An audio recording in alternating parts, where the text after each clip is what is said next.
mize. Verjamem, da bo tema zanimiva, predvsem mladi, kako se ustvari dom, kako vidimo, kakšno prihodnost imajo v Sloveniji. Za začetek bi povabila našega predsednika, se pravi predsednika Državnega sveta Republike Slovenije in pa predsednika stranke Fokus Marka Lotriča, da nas pozdravi. Hvala lepa.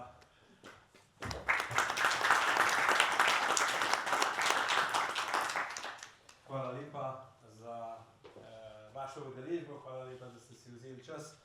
Seveda, panelisti, hvala lepa za tudi vašo prisotnost, vašo pripravo in generalna sekretarka dr. Monika Kirbiš-Rojs, hvala lepa, da boš moderirala današnji večer. Najprej seveda, jaz vas bi najprej pozdravil lepo v imenu, bom zdaj kar rekel, tako koalicije, bodoče razvojne vlade Slovenije, koalicije Fokus Marka Lotriča, Nove Slovenije in pa Slovenske ljudske stranke. Današnji dogodek je pravzaprav namenjen, da se sliši glas našega programa, da se sliši glas zdravega razuma in se pravi, pred kakšne pol leta nazaj smo se zastavili, da bomo v vsaki regiji pač predstavili naš program in tako je prišel na vrsto seveda tudi Maribor in sem zelo vesel, da se lahko tukaj na Univerzi Alma Mater Europeja pogovarjamo seveda o idejah in pa o možnih spremembah v bodoče. Moram reči, da seveda zahvala tudi profesorju Toplaku, da nam je odstopil in omogočil današnje srečanje. Enih par mogoče podatkov, na kakšen način smo prišli skupaj, namreč verjetno ste seznanjeni s tem, da smo včeraj podpisali skupni sporazum med vsem trem strankam za nastop na volitvah v Državni zbor, torej 22. septembra. Vse tri stranke imamo podoben program, podoben pristop do ključnih vprašanj družbe. Jaz bom povedal za Fokus. Fokus je liberalno gleda na družbo in konzervativno na seveda ali pa tradicionalno na gospodarstvo, na družino in na tiste vrednote, ki nas kot Slovence in Slovenke povezujejo. 23. decembra smo naredili prvi tak uradni sestanek z vsemi tremi strankami, kjer smo se načeloma dogovorili, kako naj bi izgledala ta naša skupna potem zaveza in pa začetek oblikovanje liste, na kateri so kandidatke in kandidati za volitve 22. marca. Fokus ima 15 kandidatov in kandidat Slovenska ljudska stranka 24 in pa 49 pripada Novi Sloveniji. Jaz moram reči in se zahvaliti obema partnerjema, da so pravzaprav to niso bila pogajanja, to so bili iskreni pogovori, kako najde dobre ljudi, zato da zastopajo ta trojček najbolj kompetentno na volitvah. Program za predvsem Fokus Marka Lotriča ima v fokusu seveda gospodarski program in pa regionalno politiko. Od tukaj sva kot ustanovitelji te stranke skupaj z dr. Moniko Kirbiš-Rojs štartala, vsak pokrivala svoje področje. Moram pa reči, da smo zdaj v temu širjenju stranke pa res obogatili te strokovnjaki iz zelo različnih področij. In če rečemo, da je nek skupni imenovalec vseh nas, pa to, da smo že v življenju nekaj naredili, nekaj pokazali, prav zato so naši kandidati prihajajo iz teh vrst, seveda so pa nekateri še študentje oziroma zaključujejo študij, to je pa tudi tista draža, da si upajo stopiti na prostor, se učiti, mogoče od starejših ali pa prenesti seveda svoje ideje, predvsem pa potrebe, ki jih imajo mladi. Mladi in starejši so, bom rekel, tudi eno zelo pomemben ciljni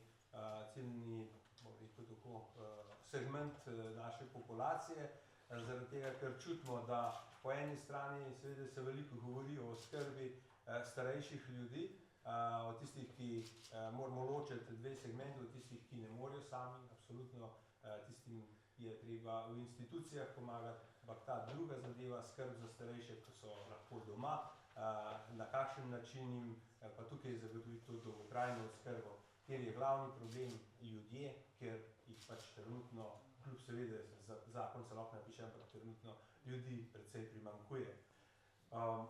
Druga zadeva, kot sem omenil, mlade je treba razumeti in verjamem, da tako kot rečemo, nič o mladih brez mladih, se mi zdi, zato je prav, da smo danes tukaj povabili v našo sredino tudi predstavnika mladih, ki je hkrati tudi predsednik naše sekcije ali pa sekcije mladih, Nejc Jagodec, ki bo tudi svoj pogled na družbo predstavil.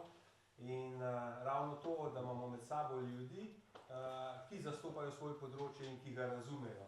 No, to je modus operandi, jaz mislim, vseh treh strank in zato verjamem, da bomo uspešni. Hvala lepa še enkrat za ta večer in jaz bi predal besedo naprej generalni, ki bo odvodila današnji večer.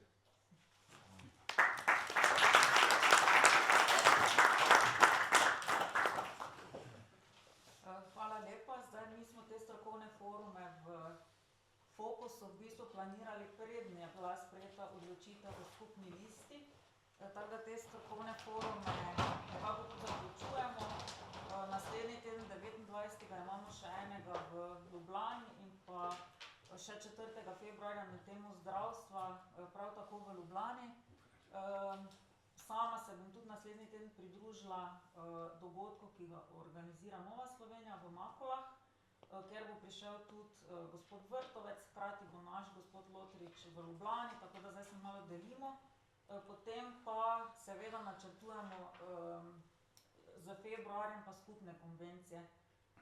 To bo pa 6 konvencij po največjih slovenskih mestih, prišli bomo tudi v Maribor, takrat pa bomo dejansko nastopali kot ena lista, zaradi tega, ker je bil včeraj podpisan sporazum. Naši kandidati so danes na okrogli mizi, ostale bomo pa tudi na kratko, ki ste v publiki, bomo na koncu še predsednika enkrat poprosili, da z vami spregovori par besed, glede na to, da nastopate v 7. volilni enoti, ki ni enostavna.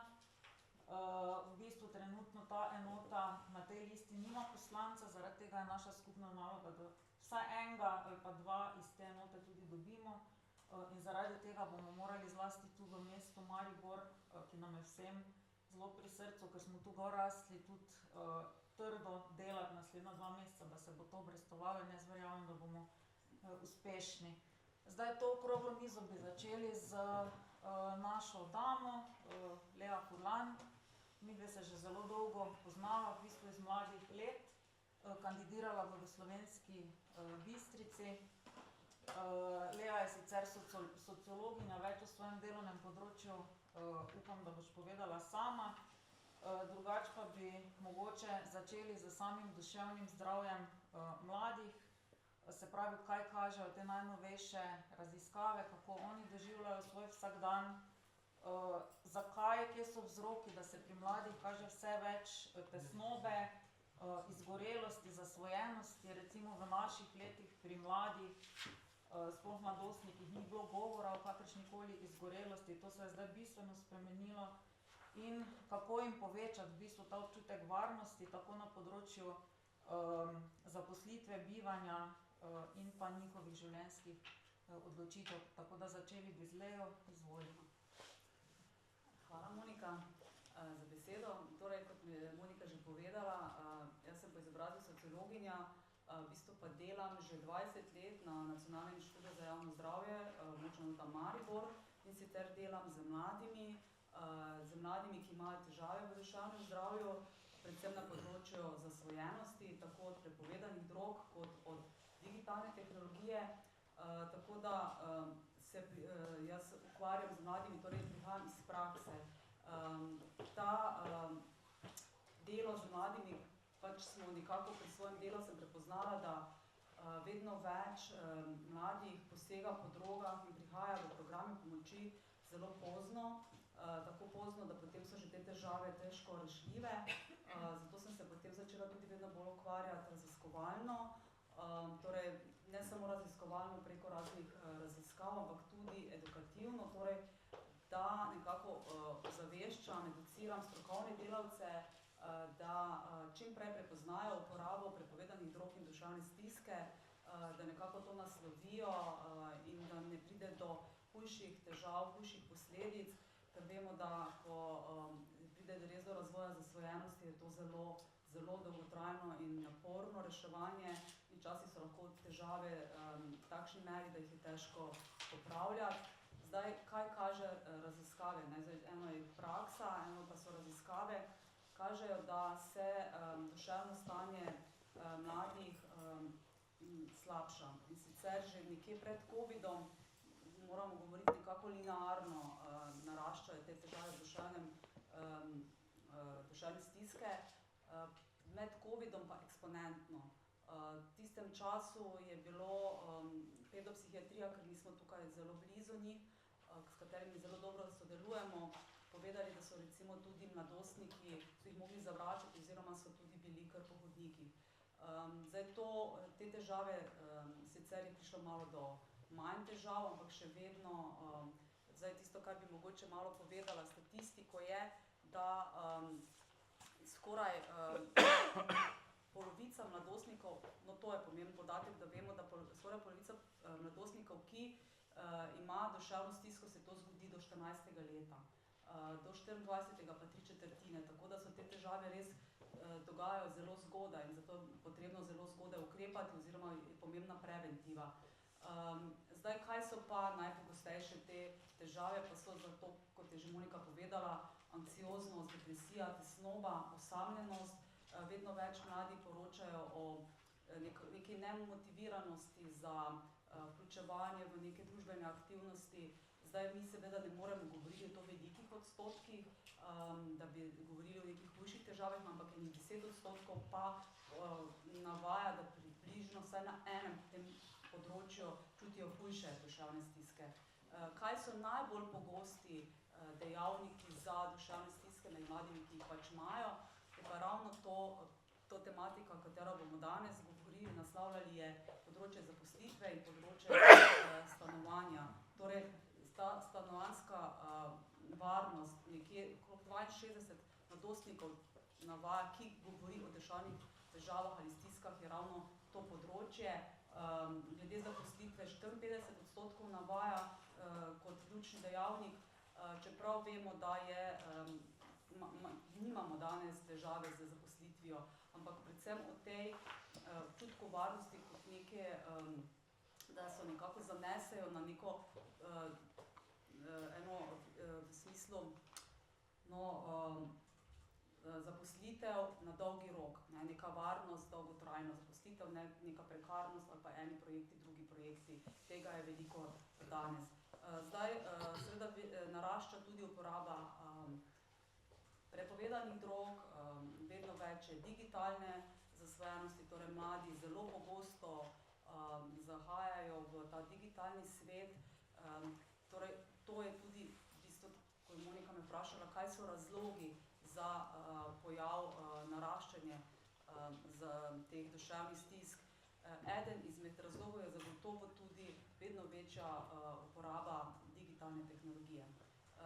Zdaj, digitalna tehnologija je lahko zelo koristna, to vsi vemo, pri svojem delu uporabljamo, ampak kadar jo uporabljamo za delo, takrat tudi naši možgani se nekako nam dajo eno sporočilo, da se moramo spočiti, umakniti, kadar pa gre to res za nek prosti čas, pa imamo pač nekako v nas potrebo vedno več, vedno bolj intenzivno, vedno hitreje, močneje, podobno in tukaj potem pride do razvoja zasvojenosti in potem nekako se zapletejo mladostniki, ker to vpliva na njihov ritem spanja, vpliva tudi na spet na pozornost, te motnje pozornosti, ni motivacije za neko delo, potem pride do upada šolskega uspeha, nemotivacija za učenje, potem so spet mladostniki vedno bolj utrujeni, izčrpani, spet tesnoba, depresija, ko so tudi tukaj zadaj neki neuspehi. Tako da je to na eni strani ta prekomerna uporaba, ko smo rekli, da negativno vpliva na mlade, je pa tudi to, da se mladostniki, ko so na teh predvsem socialnih omrežjih, tudi nekako vedno bolj pod pritiskom primerjav, kaj drugi počnejo, kaj vse imajo. Se veste, da na teh socialnih mrežjih so pač vsi veseli, dobre volje, potujejo, se prikazujejo v vseh teh najboljši luči. Mladostniki so pod pritiskom, kaj se bi morali imeti, kje bi morali vse biti, kako bi se mogli realizirati pod nekim pritiskom dosežkov. To je na eni strani, na drugi strani pa smo v družbi, ki je pač vedno bolj permisivna. Starši pa ne pripravijo mladostnike za to, da bi bili sposobni to vse doseči, kaj jim mediji in družba ponuja. Torej, vedno manj so opremljeni za frustracije, da zdržati, torej ni enostavno zdržati pa se učiti. Cele dneve smo na univerzi, danes so izpitna obdobja, se mladi res učijo. Torej, moraš biti res, imeti močno voljo zdržati, ne? Torej, zdržati, da pospraviš, da se učiš, da ne vem, delaš stvari, ki ti mogoče niso ljube, tudi v športu, kar bomo govorili, ne? Naš sogovornik, torej to postane tam 7., 8. razred res naporno, marsikdo opusti, ne? In tukaj se kalimo, tukaj bomo več govora, kakšna ustrezna preventiva je ravno šport pred razvojem raznih duševnih stisk, ne? In tukaj ta družinski vpliv, ne? Da pač so mladostniki mogoče, da bodo srečni, zadovoljni, da bomo jim vse nudili, pa se velikokrat ravno mladostniki tukaj v tem ne okrepijo, ne? Niso srečni, kadar ni rezultatov, kadar ni uspehov, takrat so tudi nesamozavestni, ker nimajo nekako, ne morejo biti ponosni na sebe, kaj so vse zmogli, ne? Torej imamo na eni strani pričakovanja, pa primerjavo na teh socialnih omrežjih, družbi in neopremljene mladostnike za soočanje z temi tudi težkimi, stresnimi situacijami, da nekaj dosežeš. Tako da tukaj seveda je pa na drugi strani še ta družbeni vidik, ne? To okolje, lokalna skupnost, država z zakonodajo, z vsemi temi možnostmi, da se mladostniki dobijo ustrezno mlade družine dobijo ustrezno stanovanje, ustrezno zaposlitev, ker to daje mladostnikom občutek, da se lahko osamosvojijo, da grejo na svoje, v tem smislu, da lahko vedno več raziskave tudi kažejo, da mladostniki nekako odlagajo odhod od doma, odlagajo partnerske odnose, imeti družino, otroke, in to je vse povezano z tem, ker pač ni te prihodnosti zagotovljene v smislu varnosti, dom, zaposlitev in tudi to, kar sem že prej rekla, zanese na sebe, da zmoreš, ne? Kar pa je seveda tudi velikokrat vloga družine in tudi šole. Potem pa še pridemo v šole, kjer so tudi vedno učitelji bolj nemočni, kaj se tiče postavljanja pravil, mej, vedno več je teh težav v smislu vedenjskih, ne? Kaj šele, da bi se ukvarjali z problemom prekomerne uporabe tehnologije ali pa drog, ne? To vemo mi, ko delamo s šolami, da to sploh še ni prišlo na vrsto, oni imajo večjo težavo sploh pouk peljati, ne? Tako da to zaenkrat mogoče z moje strani, kje jaz vidim, da so največji izzivi, kako pa mogoče rešiti, pa še bomo mogoče potem malo kaj povedali. Hvala zaenkrat.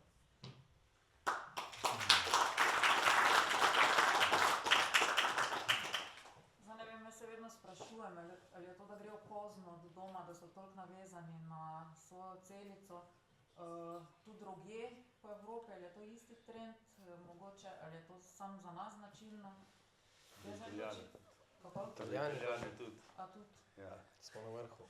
Ker vem, recimo, ko smo mi bili mladi in smo, ne vem, študirali na Švedskem, tam je bila čisto drugačna logika. Recimo, oni so se zelo hitro osamosvojili, že pri 20 letih delali po podjetjih, šli od doma, tako da to se za mah vse skupaj obrnilo.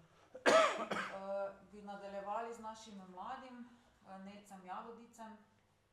Nec je predsednik naše mlade sekcije, drugače pa doma iz Gorenjske in bo tudi kandidiral v Kranju 1.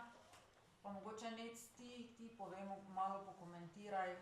Leo, povej, kako ti vidiš svojo prihodnost, kaj te najbolj skrbi, trenutno si študent, kako gledaš na to svojo, ne vem, bodočo zaposlitev, stanovanjsko problematiko, Ali res se ti zdijo mladi tako negotovi, kot se zdijo nam, ki smo malo starejši? Se slišimo.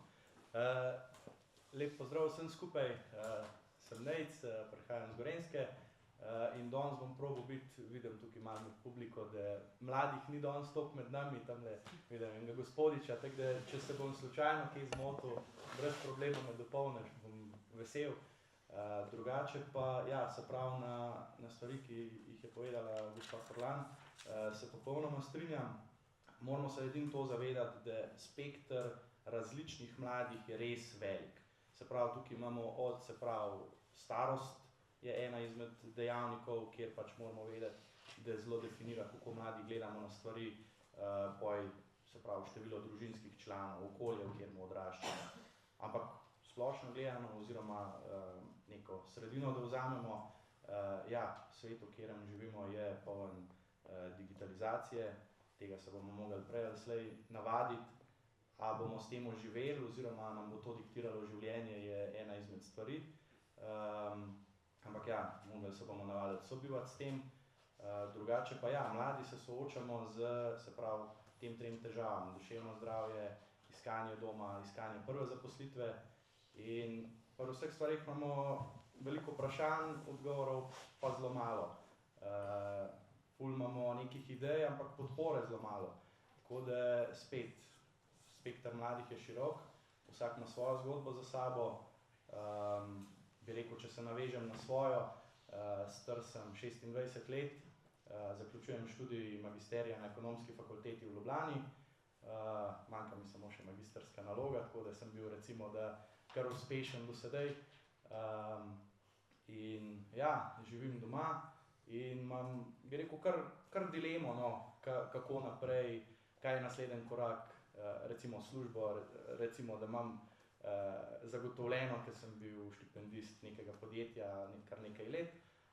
Ampak je spet tukaj vprašanje, kako to bo čez nekaj let oziroma ostali mladi, kako se soočati s temu, se pravi, zaposlitev za krajše delovno obdobje, kdaj bo pogodba za nedoločen čas, kje je tukaj varnost, kako si ustvariti družino. Se pravi, jaz osebno razmišljam, da dokler nimam nekega stanovanja oziroma hiše, nekega prostora, kjer bom bival, nekega stabilnega dohodka, kako si bom jaz pač ustvaril družino, imel otroke in zagotavljal neko socialno varnost. In tukaj je veliko vprašanj, ki jih moramo nasloviti, ker moramo delati skupaj z mladi, starejšimi, z ljudmi srednjih let in se mi zdi, da imamo v Sloveniji veliko potenciala, treba ga je samo izkoristiti pa začeti delati. Hvala.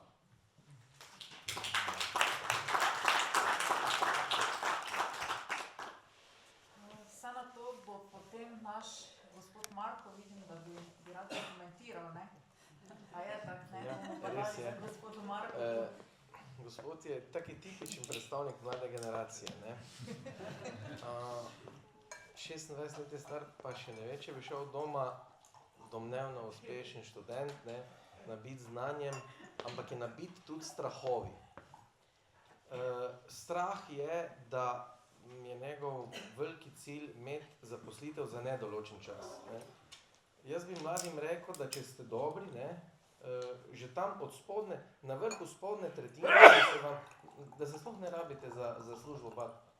Ker je toliko malo, bi rekel, mladih, ki so usposobljeni delati pa nekako parirati v nekem ritmu nekega podjetja, da se sploh ne rabite bati in bo avtomatsko prišla pogodba za nedoločen čas. Zdaj pa spet mrcvarimo pogodbe za nedoločen čas. Banke zahtevajo za kredit nedoločen čas. Mislim, mi smo prav na nek način fetišisti tega nedoločenega časa, namesto da bi ga nabili znanje, pa bi rekel, evo, trg tu sem, 1 leto bom tu delal, 2 leti tam, pol leta tam. Seveda, ko si mlad, moraš čim več služb menjati. Na vsake 2-3 leta moraš službo menjati, da dobiš širino, da ko boš star 40 let, oprosti, da te tikam, ampak na polovici mojih let si, rekel, ko bo službo zgubil, kaj ti zdaj, 8 službo bom iskal, v čem je problem? Ne? Vas pa strašijo, ko boš nehal študirati, moraš iti čim prej v službo za nedoločen čas in da boš 20 let v tej službi. Totalna napaka, totalna vzgojna napaka. In mislim, pač si pod, ali pa ste, no, kot populacija, pod nekim, tudi mediji, to nabijanje, pa te, ne, imamo 50 000 brezposelnih, ja. Pred 5 leti smo jih imeli 120. Mislim, pa vsi govorijo o 50 000 brezposelnih, nabijamo te številke in strašimo mlade, ki nimajo, bi rekel, nimajo odpornosti na te zlagane številke. Se ne da 50 000 narobe, ampak rekordno nizka brezposelnost je. Vsak, ki zna prestaviti ajmer iz točke A v točko B, bo pri meni dobil službo. Pa ni taki. Ja pa ne, res vam povem. In če se znaš kaj zračunati, pa si človek številk, mislim pa, česa se vi bojite? Je pa res, da veliko, bi rekel, mladih, ki študirajo pač v smereh, kjer bo težko dobiti službo. To pa je nesposobnost naše družbe, da bi regulirala ali pa na enih fakultetah ustavljala vpis, na drugih pa pospeševala vpis. In Alma Mater Europeja je ravno to nezmožnost javnih univerz izkoristila in razpisovala programe predvsem na deficitarnih poklicih, ki jih okosteneli dva tankerja Maribor in Ljubljana, nista bile sposobne se niti malo prilagoditi. Jaz se spomnim, Janševa vlada je hotela, ne vem, ki že napravil za 30, namreč za 3, FDV, ok, ampak jaz vem, da za 3 generacije univerzitetnih diplomiranih pravnikov je v Mariboru brezposelnih. Torej, če bi zdaj nehali, pa 3 leta ne bi dobenega vpisali, bi bilo še vedno njih kar nekaj na Zavodu za zaposlovanje, univerzitetnih diplomiranih pravnikov. To pomeni, da je produkcija, ne, teh prevelika in, bi rekel, univerze si ne pustijo nič reči. Žal si padel v neki vrtinec nekega strahu, seveda je logično, ker ne veš, da te služba čaka prav za vsakim vogalom. Res. Mislim, da Nejca ni strah. Ne. Pa Nejc ni povedal, da imajo zelo veliko kmetijo. Ja. Potem pa tak ne smeš. Bi samo tukaj dopolnil, tako kot sem od začetka rekel, probam biti glas mladih. Tukaj bi rekel, izhajam mogoče iz, bi rekel, kar slišim pri sovrstnikih, kar slišim pri sošolcih iz fakultete, se pravi, kar mi prijatelji znanci rečejo. Ja, trenutno zase se niti ne bojim, imam kar dela dost, ampak nasploh govorim, se pravi, za mlade, od primer, pa bom rekel, FDV, Filofax, ne me narobe razumeti, ampak so ljudje, ki se pojejo v svoji branži oziroma v poklicu oziroma izobraževanju, ki so si ga izbrali, ne dobijo zaposlitve. In to je mogoče tisti del, ki bi ga rad naslovil, kar se tiče inženirstva, strojništva, elektrotehnike, se mi zdi, da nas ni zabata, ne, strojnika pa...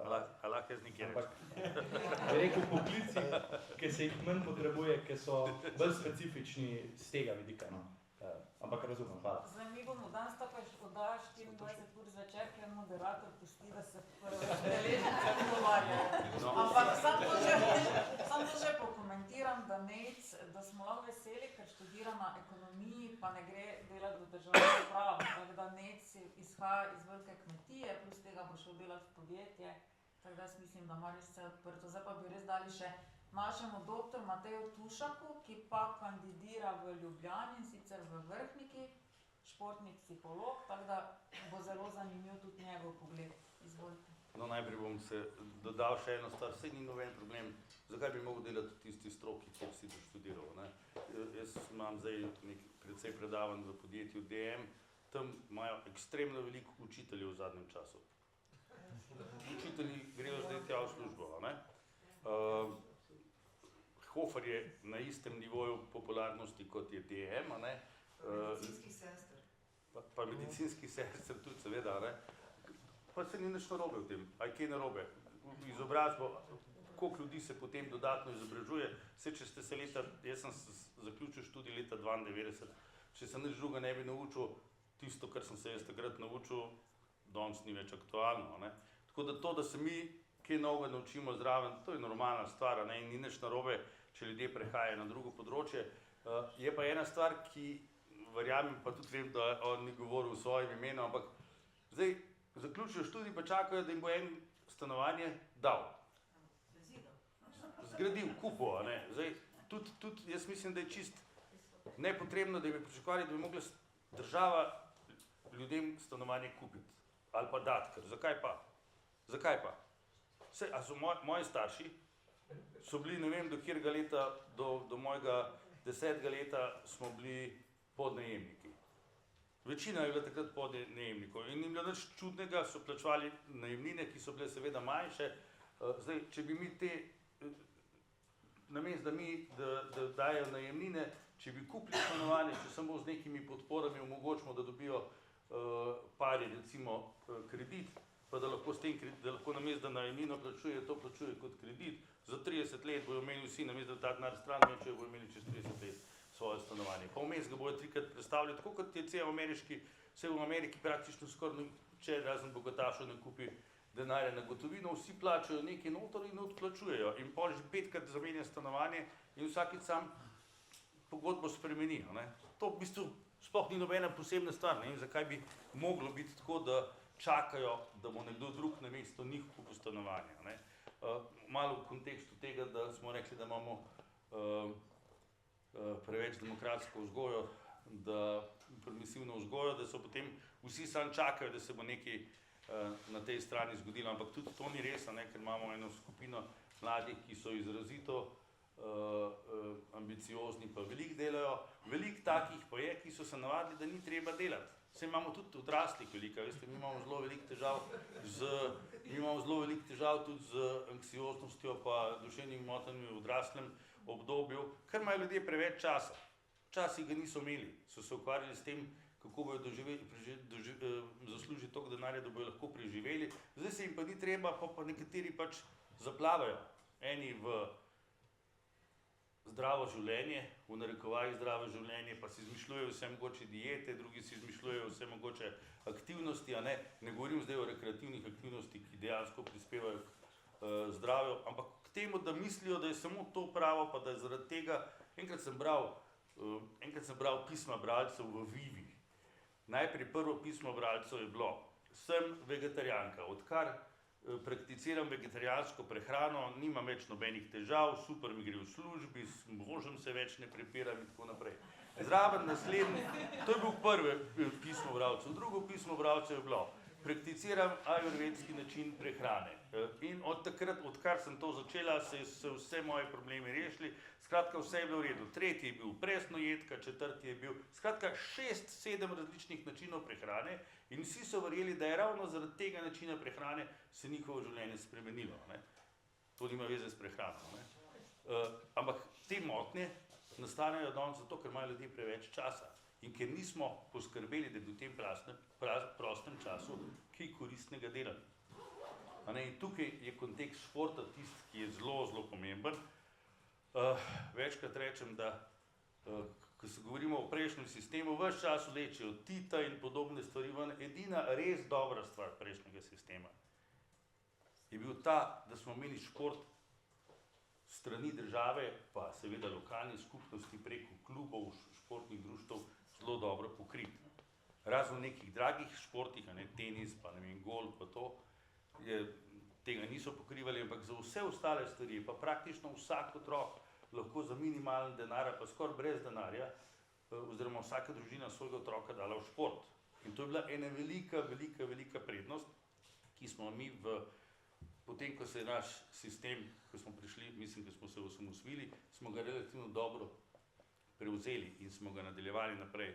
In še danes imamo stvari, ki precej dobro funkcionirajo, še zmeraj imajo v mnogih sredinah otroci možnost praktično vsaj z enim športom, da se lahko precej poceni ukvarjajo. In to je na nek način povzročilo, da smo bili dolgo časa telesno, se pravi gibalno, zelo dobro kot otroci usposobljeni tudi v odnosu na celo Evropo ali pa cel svet. To so rezultati športno-vzgojnega kartona oziroma teh naših projektov, ki smo jih imeli na fakulteti za šport, dokazovali. To je seveda potem za sabo potegnilo tudi to, da smo imeli veliko dobrih športnikov, ne, ker če se veliko otrok ukvarja s športom, imaš pa na koncu lahko kot posledica tega veliko dobrih športnikov. Če imaš veliko dobrih športnikov, te kot vzorniki prispevajo k temu, da imamo spet veliko otrok, ki se ukvarjajo s športom. Samo pogledajte, koliko ljudi se danes ukvarja z kolesarstvom. Kar enkrat smo ratali kolesarski narod. A ne, s smučarskimi skoki je malo problem, ker ne morejo vsi v planico izskočiti, čeprav bi z veseljem šli, sam je malo prenevarno. Kakšni drugi športi, včasih smo smučali vsi, pa je bil to tak nacionalni šport, ne? Ampak to so stvari, zaradi katerih so se ljudje... A veste, v kjer šport je na Kitajskem najbolj popularen? Ping-pong. Na milijone ljudi se ukvarja s tem. A veste, zakaj so šli Kitajci v ping-pong? Takrat, ko so šli, Malo so bili prostora, pa Kitajci poceni. revni.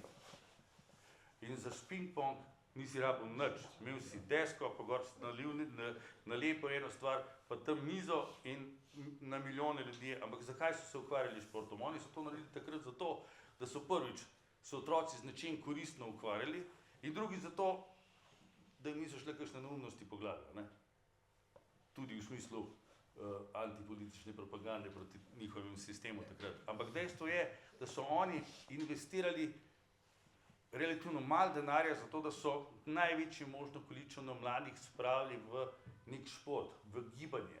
Skozi ta šport so se učili, ne vem, doživljati poraze, doživljati rezultate, uspehe, ustvarjati prijateljstva, reševati konflikte, premagovati stres, si postavljati cilje, motive. Danes pravimo, da mladim najbolj manjka motivacija. Pa jim tudi res manjka. Ne vsem, ampak mnogim res veliko manjka in mnogi imajo res veliko duševnih težav, ker so se preprosto navadili, da je vse na lahek način dobljeno. In tako tudi pričakujejo. In jaz vsakič pravim, da je to zdaj zelo težko jim razložiti, da življenje ni tako ali pa da ne sme biti tako, dokler oni tega ne izkusijo. In žal je verjetno tako, da izkusijo šele takrat, ko pride do nečesa res katastrofalnega. To je, ne vem, vojna, nekaj domnega. Jaz mislim, da oni otroci v Ukrajini danes precej drugače razmišljajo, kot so 5-6 let nazaj. Ne? Skratka, ampak če mi razumemo, da ima šport tako močno preventivno vrednost, pa potem seveda je nekaj, kar dejansko bi morali delati, je, da spravljamo mlade v športno aktivno dejavnost, da jim organiziramo možnosti, da se ukvarjajo s športom, da se skozi šport družijo, da se skozi šport učijo stvari. Danes praktično v vseh podjetjih, če imajo vrhunskega športnika, ki je 15-20 let treniral, pa ta ga vsi z veseljem v službo vzamejo. Tak je navajen, da gre kamorkoli sam. Rečeš, pej tja, zrihtaj to, je navajen in to zrihta. Skratka, to je v bistvu naložba v otroka ekstremno velika, da ne govorimo o tem, da ta otrok, ne vem, toliko in toliko let skupaj z eno družbo, ki ponavadi ne kadi, ne pije, ne uporablja drog. Zato, ker če druga ne, trenerji tega ne dovolijo tam. Imamo ta trenutek eno veliko težavo, veste v čem? Da ne dobivamo več trenerjev. Ker je trenerski kader tako slabo plačan, da zdaj tisto, kar je na nivoju volonterskega dela, malo še dobimo. Ne? Zadnjič mi je govoril en moj nekdanji športnik skakalec, ki dela sicer v enem podjetju, hkrati pa popoldne še trenira skakalca. Ne? Pa mu je ta v podjetju bil malo, je rekel, pa zakaj moraš to delati, pa koliko, a se ti res plača, a toliko zaslužiš? Je rekel, pa a ti ne razumeš, da je za mene nagrada, ker jaz vidim tega mojega skakalca na televiziji, da sem ga do tja pripeljal, to je za mene nagrada. Jaz za službo delam pri tebi, ampak to pa delam zato, ker je to moja nagrada, ne? Ampak to so volonterji, ne? Tisti, ki pa živijo od tega, morajo pa živeti, ne? In zdaj, če ti pričakuješ, da boš plačal v športu nekoga, ki bo v Sloveniji služil, trošil pa denar v Švici, po Nemčiji, pa na Norveškem, kjer veste, da eno pivo stane 4-krat toliko ali pa 5-krat toliko pri nas, ne? Slovensko plačo, ki bo, ne vem, 1100 ali pa 1200 evrov, on bo mogel ekipo voziti pa po teh dragih evropskih državah, pa veste, da je to težko. Zraven ima pa DM ali pa Hofer ali pa Lidl, ki mi bojo dvakrat višjo plačo ponudili, pa veste, da to do neke mere gre, pa enkrat reče, če druga nekaj mora kredit za stanovanje vzeti, bom šel jaz raje šel v DM, ne? Pa mimogrede zelo si želijo moških, da bi prišli v službo. same ženske. Zelo bi radi, če bi se kakšni moški prijavili, še da bi v službo prišli. Tako da, če kdo trener, da boste vedeli, da vas čakajo tam.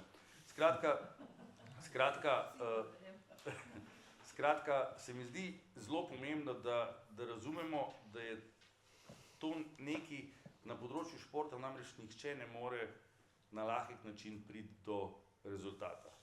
In tisto, kar sodobna družba prenaša, zaradi česar imamo tudi težave z drogami, z upadom motivacije, ne vem, anksioznostjo in tako naprej, je to, da se niso naučili vztrajnosti in potrpežljivosti.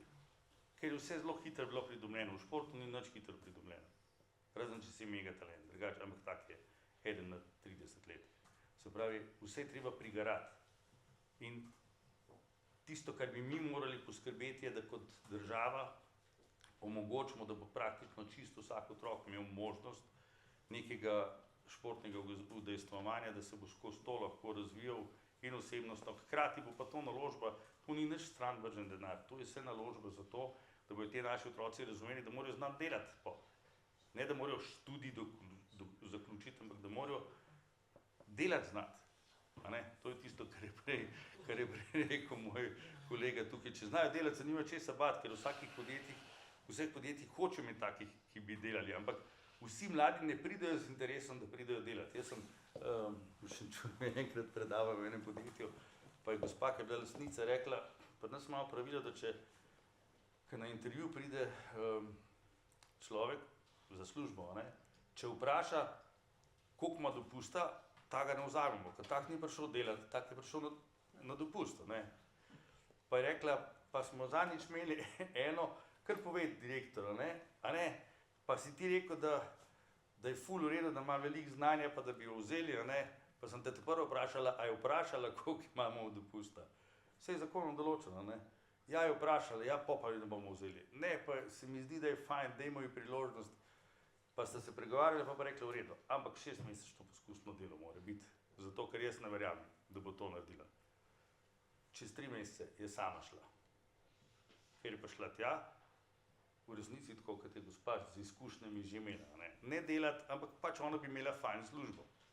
Imel sem situacijo, ko mi je gospa rekla, da je prišla 30-letni magister psihologije, magistrica psihologije, za vodjo projektov. Je rekla, sva se pogovarjala in sem rekla, ampak koliko ste starja, 31 let bom, a pa prvič ste za službo, ja, prvič sem za službo, pa je rekla, malo se mi ni zdelo čisto normalno, kako si, če si diplomiral, pri 25-26 bi mogel zaključiti, pa je rekla, a ste bili kakšna športnica? Ne, nisem bila, a ste mogoče kakšen, imate otroke že? Ne, nimam otrok, je rekla, nikakor mi ni hotela povedati, jaz se pa tudi nisem upala vprašati, kje je zdaj v njih manjkajočih 5 let, ampak je rekla, se nam je tako že mudilo, 2 meseca smo bili v zamudi, sem že hotela začeti razlagati, kako pri nas gleda služba, pa je rekla, jaz sem to moram povedati, mene pred 10 dni v službo. Je rekla, kako pa to? Ja, je rekla, to je prezgodaj, jaz ne moram tako zgodaj vstati. Pa ob 12 bom šla na fitness, sem šla kar tle čez cesto, da ne bom preveč časa zgubila, Verjetno je to razlog, zakaj še ni imela službe, ampak s takimi ljudmi imamo opravka. In to bomo kot družba tudi morali spremeniti, če bomo hoteli biti kompetentni ali pa primerljivi z kakšno drugo azijsko ali pa ameriško družbo, če ne nas bojo pač povozili. Ja, pred nadaljujemo,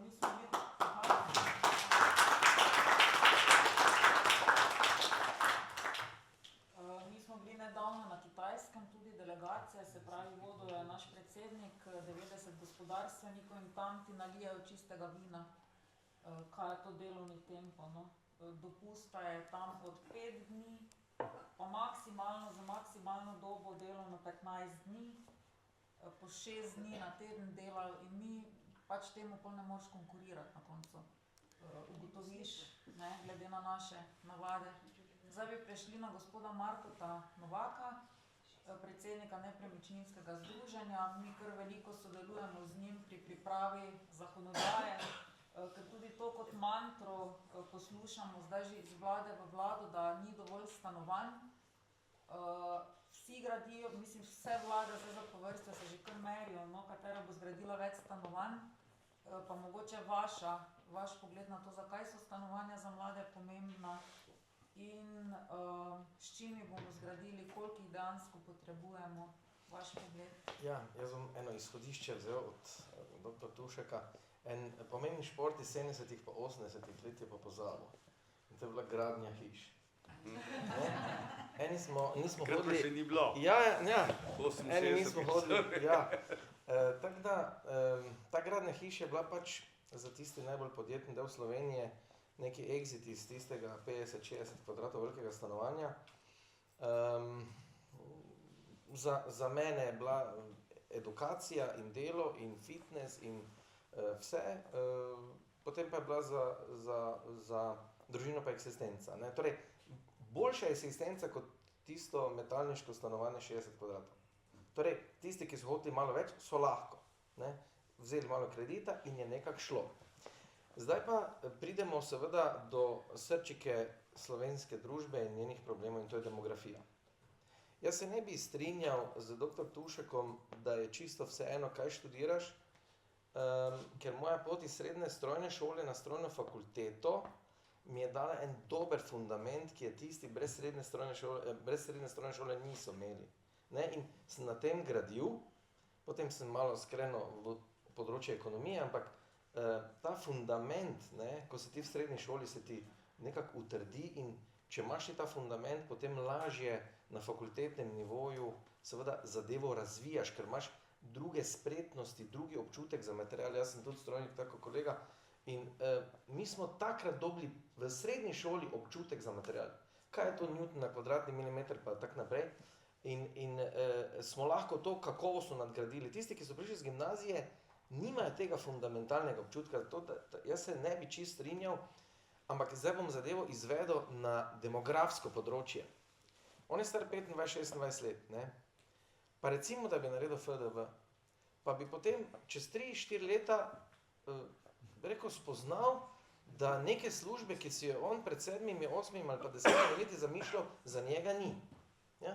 In potem se preusmeri, tako je rekel, vsi se učimo, ti se bi tudi preusmeril. Ampak, ko bo diplomiral na pravi smeri, ki je bolj, kjer se da več, torej, kjer je možno prej dobiti neko dobro službo ali pa sploh službo, bo star 35 let.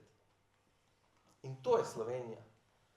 Imamo priseljence, ki pri 25 začnejo, imajo 3 otroke, mi pa pri 35 med 30 in pa 35 delamo na sebi, do 30 študiramo, ne, potem bi prišli kot 30-letniki v prvo službo pač na razgovor z svojimi robnimi pogoji.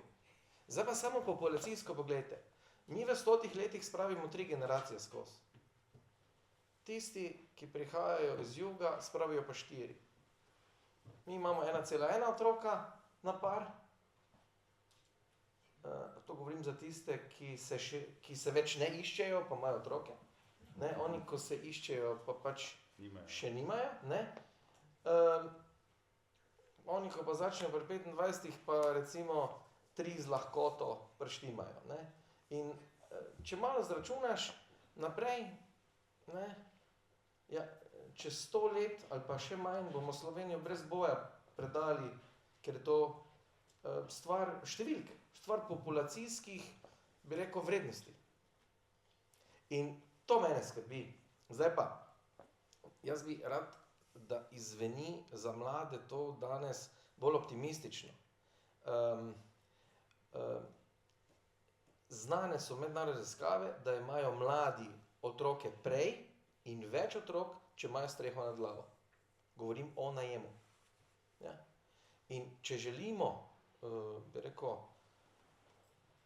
malček izboljšati sicer zelo, zelo slabo populacijsko stanje Slovencev, ne, bi morali z vsemi 4 iti v smeri izboljševanja, bi rekel, tega statusa. Ali so to študentski domovi in neke nadgradnje, da si lahko par na tistih 25 kvadratih pač gre za sebe živeti, ker noben ne bi rad sam šel za sebe živeti. Vedno je to povezano z nekim parom, ne? Tako se mi zdi. No in bi te zadeve lahko, bi rekel, ne da bi lahko, morali bi jih pospešiti. Zdaj, aktualna vlada si je dala za cilj 1000 stanovanj na leto. Ne? V Sloveniji imamo 600.000 hiš in 500.000 stanovanj. In kaj bomo zdaj mi s 1000 stanovanji naredili? Nič. Ne? 0,2% od obsega stanovanj bomo mi rekli, zdaj bomo pa eno še stotino dali javnih najemnih stanovanj. To je 0,15%, 0,2%. In rekel, zdravilo za mlade, da grejo čim prej od doma, tvoje populacije, je, da jim damo čim prej neko stanovanje, kjer lahko samostojno živijo, ne bom rekel po vzoru Švedske, ampak v smeri reševanja, kot jih imajo Švedi. Torej, čim prej osamosvojiti mlade. Mi pa smo drugi za Italijani v Evropski uniji po letih, ko grejo mladi od doma, torej mama hotel. Ne? Doma jim je dobro, strašimo jih uspešno, ja, pa nedoločen čas, pa služba, pa to, pa draga stanovanja, pa tako naprej. V čem je problem dragih stanovanj, če lahko on dobi v Mariboru za 350 evrov 50 kvadratov ali pa 40? Kaj ima to veze, če je 3000 evrov na prodaj kvadrat stanovanja? Hočem reči, da z aktivacijo praznih stanovanj, ki jih je pa v Sloveniji, torej stanovanj in hiš, je 100.000 ali 10%, smo rekli, prejšnjega obsega, 600.000 stanovanj, 600.000 hiš in 500.000 stanovanj, bi lahko vam 1000 krat 2, torej recimo 10-20.000 stanovanj, bi lahko aktivirali za 20 do 40.000 bi rekel, ljudi, ki bi potem imeli, rečemo, upajmo čim prej, 25.000 še toliko, da ne pretiravam. Ne? Ampak gre za to, da jih moramo čim prej od doma spraviti, ne pa tako, kot imamo zdaj, mislim, da je 31 let je poprečna doba, ko grejo mladi od doma. Mislim, to je res, mi se igramo z usodo našega naroda, ker nič ne naredimo. Mi se že 30 let pogovarjamo, da bi, pa seveda mediji tudi pretiravajo, ja, kak je grozno, pa ne. Kitajska, kdo je bil na Kitajskem ali pa na Japonskem, ve, da je zadeva že skoraj prepozna za Evropo, ne za Slovenijo. Mislim, oni delajo 6 dni na teden, including sobota, 10 ur, so motivirani, delajo, ker so malo lačni. Malo so lačni, to je najboljša motivacija, ne si preč lačen, ampak čisto malo lačen in jim je čisto drugače. Tako da, jaz menim, da če hočemo ta fundamentalni problem tega preživetja tega naroda rešiti, je treba z vse sile napeti za to, da dobršen del teh 100.000 praznih stanovanjih hiš spravimo v neko obliko najema, pa če tudi je to, bi rekel, za najemodajalca brez davka. Naj potrežem še kako številko, jaz sem človek številk, 40 milijonov evrov se pobere davka od fizičnih oseb pri oddaji nepremičnin, 40 milijonov ga nismo sposobni najeti, če tudi se te nepremičnine oddajajo, torej govorimo o sivih in črnih najemih. Ja? Zdaj pa se je država odločila, da bo dala 100 milijonov evrov za to, da bomo dali 1000 stanovanj na leto več. Torej 100 milijonov bomo dali za to, da bomo 1000 stanovanj na leto izgradili, to vrstnih za najem. Torej, price performance ratio je zelo, zelo slab. Če mi damo tax free oddajanje v najem, smo takoj sprostili 10.000 stanovanj in z dodatnimi stimulusi pa pametno politiko bi lahko aktivirali tisto, kar je že zgrajeno. Hkrati pa ne rabimo več zgraditi niti enega stanovanja. Če imamo pa 100.000 stanovanj in hiš praznih, pa rečemo, da švinglajo pa tak, pa jih je 50.000 vsaj. Tako da, za mlade imamo potencial tako na podeželju, kot v manjših mestih, kot v mestnih občinah. Tako da, samo potrebno je iti in vprašati lastnike, zakaj tega ne oddajo. Zakaj pa ne oddajajo? Ja, Več je vzrokov. Prvi je ta, da smo vsi Martini Krpan in raje ne plačamo državi davek, ko plačamo, to je prva stvar.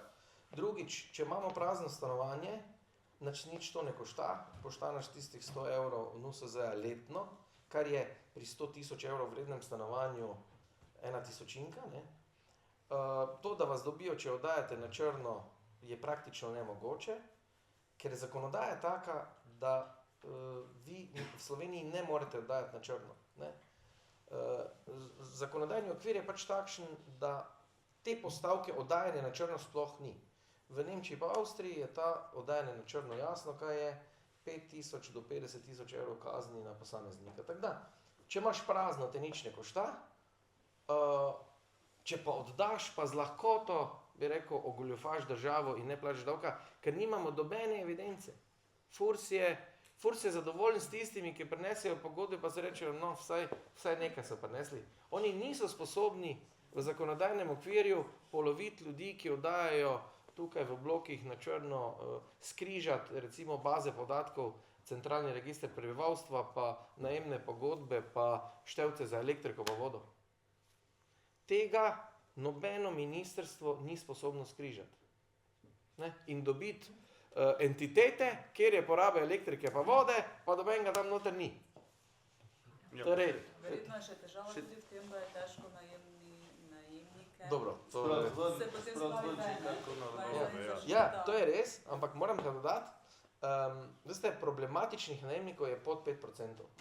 Tako da, 95% je dobrih, korektnih, vse, 5 je pa res problematičnih. Tako da ta fama okoli tega, ja, ne moramo ga ven spraviti. Ja, če imate eno stanovanje, je to res problem, ker se potem pač matrate pol leta do 3 leta z njim, ampak spet je zakonodaja tista, ki mu omogoča, da se vam izmika. To je treba spremeniti. Seveda, in to sta 2 alineji v zakonu, nič več. Ok, to je. Evo, Leja, bi še kaj dopolnila, mogoče? Ja, jaz bi rada malo povedala glede tega, kako, rekli ste, da, govorili smo tukaj o tem, ne, da mladi so recimo res imajo občutek prestrašenosti, pa mogoče ni tak, ne, v resnici. Jaz bi rekla, da pač mogoče pozabljamo tudi veliko na tiste mlade, ki pa živijo v težkih razmerah, ne. Živijo recimo tam, kjer so neke, recimo alkoholizem, revščina, neka socialna izključenost in za njih je ta dom, ne, pomeni tudi neka nevarna situacija. In zato tudi veliko mladih mogoče potem razvije tudi tako neodpornost za osamosvojiti se, iti od doma, torej ta segment, ne, ta družinska situacija, kjer potem recimo se tudi že, jaz bi mogoče kot preventivo govorila predvsem o tem, da se ustvari neka družbena klima, kjer je veliko možnosti tudi preprečevanja teh nekih programov pomoči za družine, za tudi recimo v šolah, krepitev socialnih veščin, oblikovanje nekih odpornosti za soočanje z stresom, za soočanje z nekimi izzivi v družbi, šoli, kasneje na delovnem mestu, iti od doma, ne. Torej, ko ste rekli, zaposlitve so, ne, danes tega, to ni neka težava, ampak mladostniki ravno zaradi tega, ker se tudi veliko govori o duševnem zdravju, včasih je to mogoče celo kadar veliko govorimo o duševnem zdravju, pa stiskah, tako se rekli o zdravju, ne, lahko se tudi mogoče zaciklamo in se tukaj potem govori, kot da so vsi imajo neke velike težave, veliko je potem nekih strahov, ko je pozornost na temo veliko, kot je bila recimo včasih, ne, okrog tega, in se zato mogoče tudi mladostniki težje osamosvajajo, težje odhajajo od doma. Torej bi jaz govorila o neki preventivi, predvsem to, da se družina okrepi, v smislu, da je varna družina, torej da ni čim več preprečevanja nekih oblik zasvojenosti, neke revščine, socialne izključenosti že v materinskih šolah za starše, recimo, da je to nekako sistemsko, potem v šolah, da se učimo mladostnike, da se učijo neke socialne veščine, torej potem tudi seveda šport, da je to eno področje, kjer je čim več okolje, lokalna skupnost, država omogoča, torej kot smo že govorili, da se lahko ukvarjajo z nekimi temi oblikami, da se krepi neka spet odpornost, samostojnost.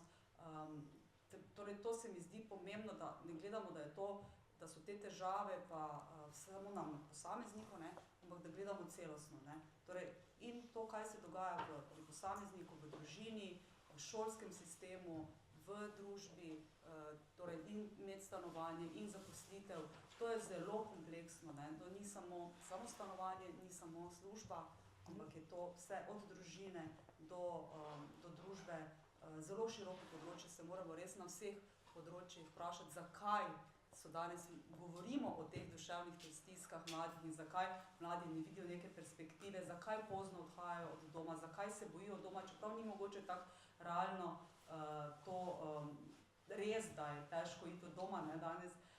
Tako da jaz bi rekla, da to so zdaj vsi pomembna področja, da pogledamo na vseh vidikov, kako pomagati, da bodo mladi odgovorni, samostojni, zreli za vstop v družbo in na potem predvsem to zaposlitveno področje pa se osamosvoji.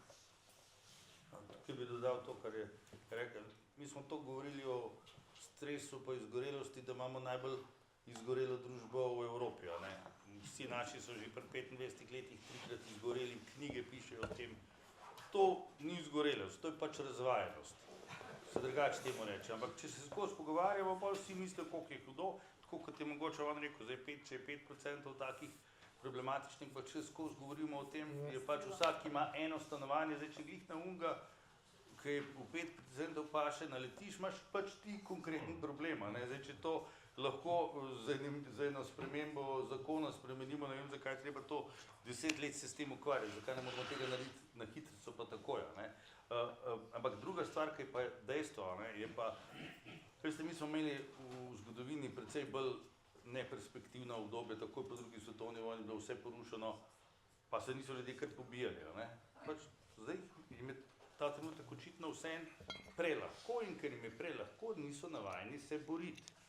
Mi imamo do 30. leta, a veste, kaj je največji procent, od česa ljudje najbolj umrejo? Samomorov. Pa do 40. tudi. Pol naprej so pa bolezni srca, pa pol naprej pa zmeri bolj rak. Prej je pa v procentu samomor, ali pa poškodbe, seveda, nesreče, recimo, če se zgodijo. Zaradi tega umre. V mladih letih redko kdaj pač tudi kdo umre zaradi raka, ali pa takih je manj. Ne? Po procentih je samomor največji. Zato, ker je to pač populacija, ki je danes prelahko šla skozi življenje in ko pridejo težke stvari, se ne znajo s tem soočati. To bo zmeraj hujš. In mi, če ne bomo imeli posebnih programov, to, kar je bilo rečeno, ja, bo treba šolski sistem narediti. Seveda, šolski sistem bo treba totalno prenoviti. Ampak vidite, danes probati šolski sistem s to generacijo učiteljev spremeniti, lahko kar pozabite. Niso pripravljeni nobene stvari, imamo srečo, da jih sploh imamo, ker so razvajeni v tem smislu, da so se enkrat zaposlili za redni delovni čas in zato, ker so navajeni, da so že 35 let tam, si mislim, da bom zdaj zadnjih 5 let, preden da grem v penzijo, spreminjal, ker če pa ne bi bili tega navajeni, bi pa vsi pobegani, pa danes ne imeli več učiteljev, ali pa bi jih ostalo 30%. Zaenkrat nam to še gre v korist tega, da jih imamo še par let, dokaj ne bojo šli v penzijo, ko bojo šli po penzijo, pa bo pa katastrofa. Oziroma, lahko tudi drugače pogledamo, pa bomo pa drugačno populacijo učiteljev rabili ali pa zaposlili, ki bojo mogoče pripravili tudi spremenjene programe, začeli odpirati, samo jih bo treba narediti. Če jih ne bomo naredili, to, kar ona govori, to v šoli se noben otrok ne uči, kako se izogniti stresu, pa ne vem, pač naučijo se vsi, kako jamljati, kako pa se izogniti stresu, pa kako se s tem aktivno soočati, tega pa pač naučimo, ker to ni v nobene programu. To mi zdaj delamo na fakultetnem nivoju v tako imenovanih mikrodokazilih, to se pravi tisti, ki so že vse zaključili, se lahko malo dodatno z nekimi krajšimi izobraževanji naučijo. A veste, kdo je na to pripravljen? V podjetja so pripravljeni, zato ko oni vejo, pa skrbijo za svoje zaposlene, boljša podjetja seveda še boljša, oni vejo, da jih morajo naučiti, ker drugače ne bojo dobro delali. Ampak to podjetje lasten denar vlagajo noter, zato da jih naučijo, drugje pa tega ne delamo. V šolskem sistemu tega ne delamo, delamo podobne programe, kot smo jih delali pred takrat, ko sem jaz bil v šoli, ne? In te stvari bo pač potrebno spremeniti, prilagoditi. Tam tam večina učiteljev sploh ne prepozna, kdaj je njihov test narejen z umetno inteligenco, ne test ali pa karkoli, ne vejo, veste. Večina mladih pristopa k temu, da bojo seminarsko nalogo naredili, se to jaz imam 10 minut, se bom dal čet, pa bo to naredil. In to je tudi kar način razmišljanja. Zdaj eni učitelji izgubljajo živce, pa se jim meša, ker ne vejo, kako naj k temu pristopijo, ampak to je treba pač poiskati neke rešitve. Ne? Zdaj, hudič je, ker so ti, ki so zdaj stari ne 25, ne 20, navajeni 100 000 krat se odločiti med yes, no pa cancel. On nima, veste, pred njega je postavljena odločitev in on se odloči yes, no ali pa cancel. On nima endogene želje nekaj ustvariti. Zato, ker so pred njega, pred oltar so mu prinesli nekaj, o čemer se mora on odločiti. In so navajeni, bom rekel, razvajeni, ne 25 let, 20-letniki so razvajeni, ker niso nič rabili sami ustvariti. Zdaj pa se vrnem v romantične čase v 70-ih, ne? Nekaj ključov je bilo na voljo, nekaj klešč, pa smo šraufali, ne? Mislim, mi smo bili prisiljeni, bi rekel, sami najti rešitev znotraj tistega, kar smo pač imeli po nekih delavnicah, pa v nekih garažah. Zdaj pa, seveda si prek Alibabe si naročiš lahko, ne vem, vesoljsko ladjo skoraj. Ne, mislim, svet se je zelo spremenil in šola, prislovično počasna v svojih reakcijah, še vedno ni reagirala na to, da se iz kurikuluma izreže vse seminarske naloge, ki so nič vredne zadnjih 2 leti vsaj, ker jih ChatGPT naredi boljše kot 3 učiteljice tega istega predmeta. Glejte, pisni izpit, oziroma bom takole rekel, tu vidim nekaj inženirjev, ko smo mi delali pisni in ustni izpit. Ustni izpit bo moral dobiti na veljavi spet nazaj, ker seminarske, ki so zdaj bile 15-20 let moda, so zgubile svojo težo. Diplomske naloge. Kako? Tudi na fakultetah je tam so problemi. No, sej, ampak hočem reči, da produciranje teksta v dolžini 50, 70, 100 strani sploh ni več problem in je stvar nekaj ur. Mi smo se mogli pa tedne matrati, da smo neko diplomo naredili in te transformacije v šolstvu, oziroma, tako bom rekel, niti ne slutim, niti še nisem videl, da bi se začeli o tem odkrito pogovarjati. Recimo, zadnjič smo se v tej združbi pogovarjali o teh pravicah otrok, čujete. Pa da 13-letni froc plune tam v obraz učitelju, pa nikome ništa in potem dobi seveda zagovornika v obliki socialne delavke, ja, ima težke razmere doma, foter pijan. Mi smo tudi imeli sošolce, ko so bili alkoholiki doma, pa do meni ni učiteljici plunejo, kaj se ti je malo nor.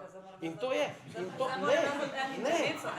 to je. Jaz delam z takimi populacijami, jaz hočem samo povedati, da mi moramo se zavedati, iz kakšnih razmer nekateri hodijo. To pa še ne pomeni, da opravičuje to.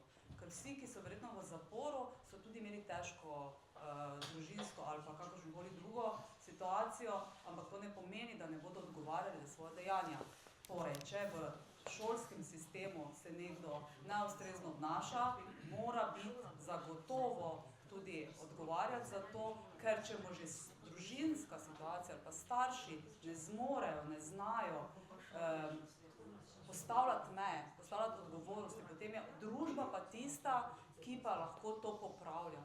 Ne pa da poglablja še te težave, ampak da jih zmanjšuje. Torej, to ne pomeni, ampak moramo pa se zavedati, odkot prihajajo, samo o tem jaz govorim, da se zavedamo, odkot prihajajo te težave, zakaj mladi se recimo ne upajo samosvojiti, tudi zaradi te permisivne vzgoje, ker je bogokletno govoriti, postaviti sankcijo. Mislim, jaz ne smem našim staršem reči, da naj otroka sankcionirajo, ko posegajo po drogah, ko ne hodijo v šolo, ker je to seveda omejevanje njihove svobode. Tukaj moram govoriti, da tudi zdravstveni sistem to preprečuje, torej zdravniki, psihiatri in tako dalje, tudi veliko govorijo o tem, da mladostnike potem bomo imeli še več težav. Veste, to je zelo zakoreninjeno, da mladostnik mora biti srečen, zadovoljen, se mora, ne sme ga omejevati, ne, in da potem seveda je potem kratenje pravice in bo imel travme, ne.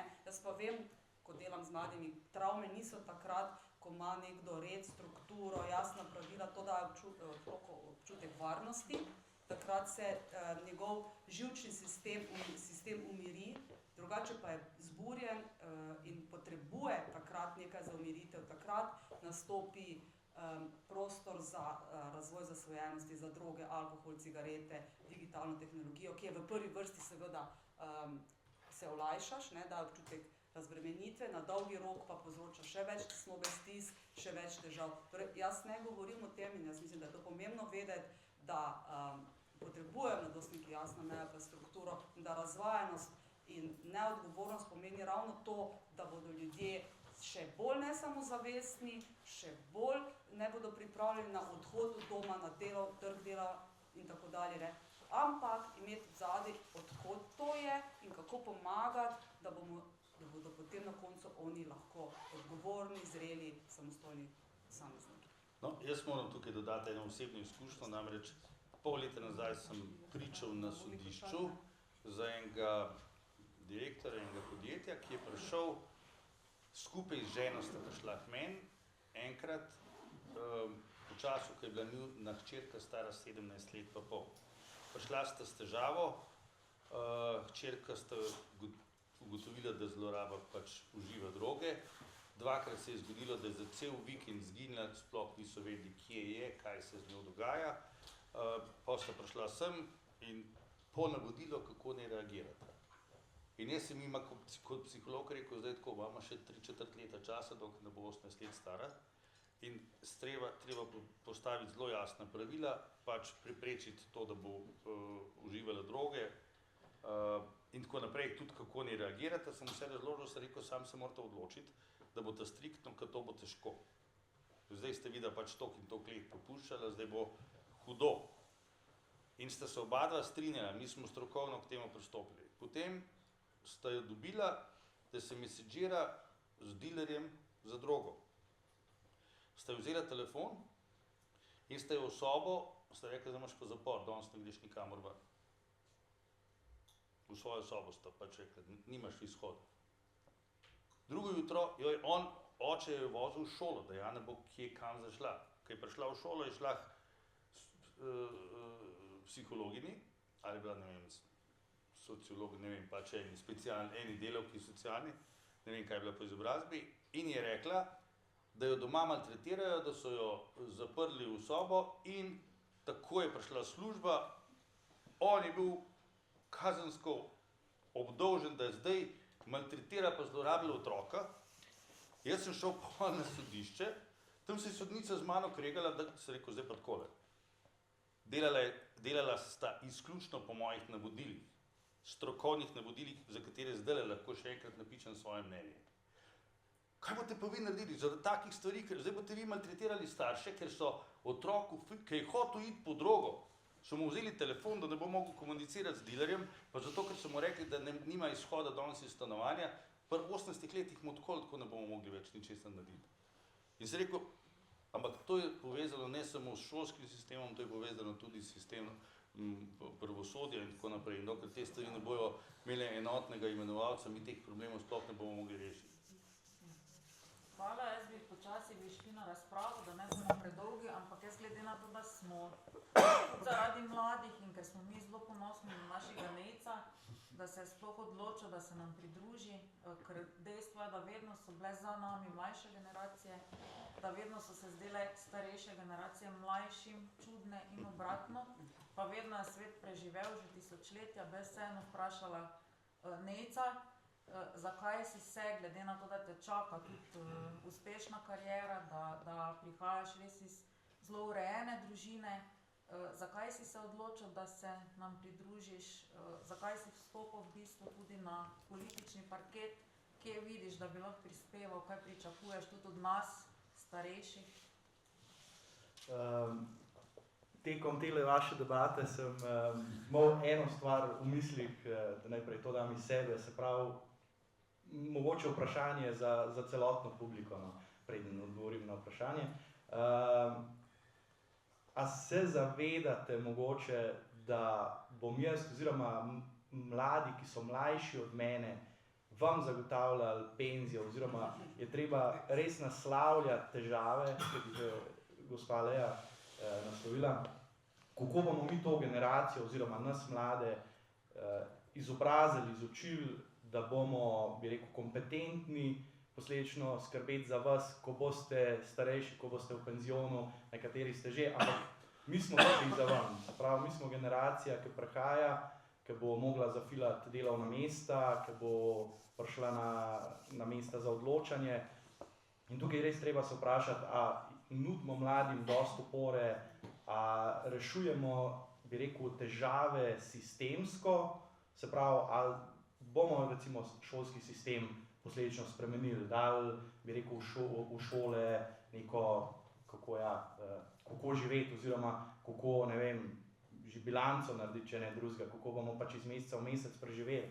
Se mi zdi, da je treba neke sistemske rešitve uvesti, ki bodo pomagale nam mladim oziroma mlajšim od mene, glede na to, kaj vidim, da se med mlajšimi oziroma osnovnošolci res dogaja, da bojo to kompetentni ljudje oziroma mladi, ki bojo sposobni peljati državo oziroma svet naprej. No. Da se pa vrnem na prvotno vprašanje, oziroma to je bilo vprašanje za vas, malo v razmislek, se pravi, da pa odgovorim zdaj na postavljeno vprašanje.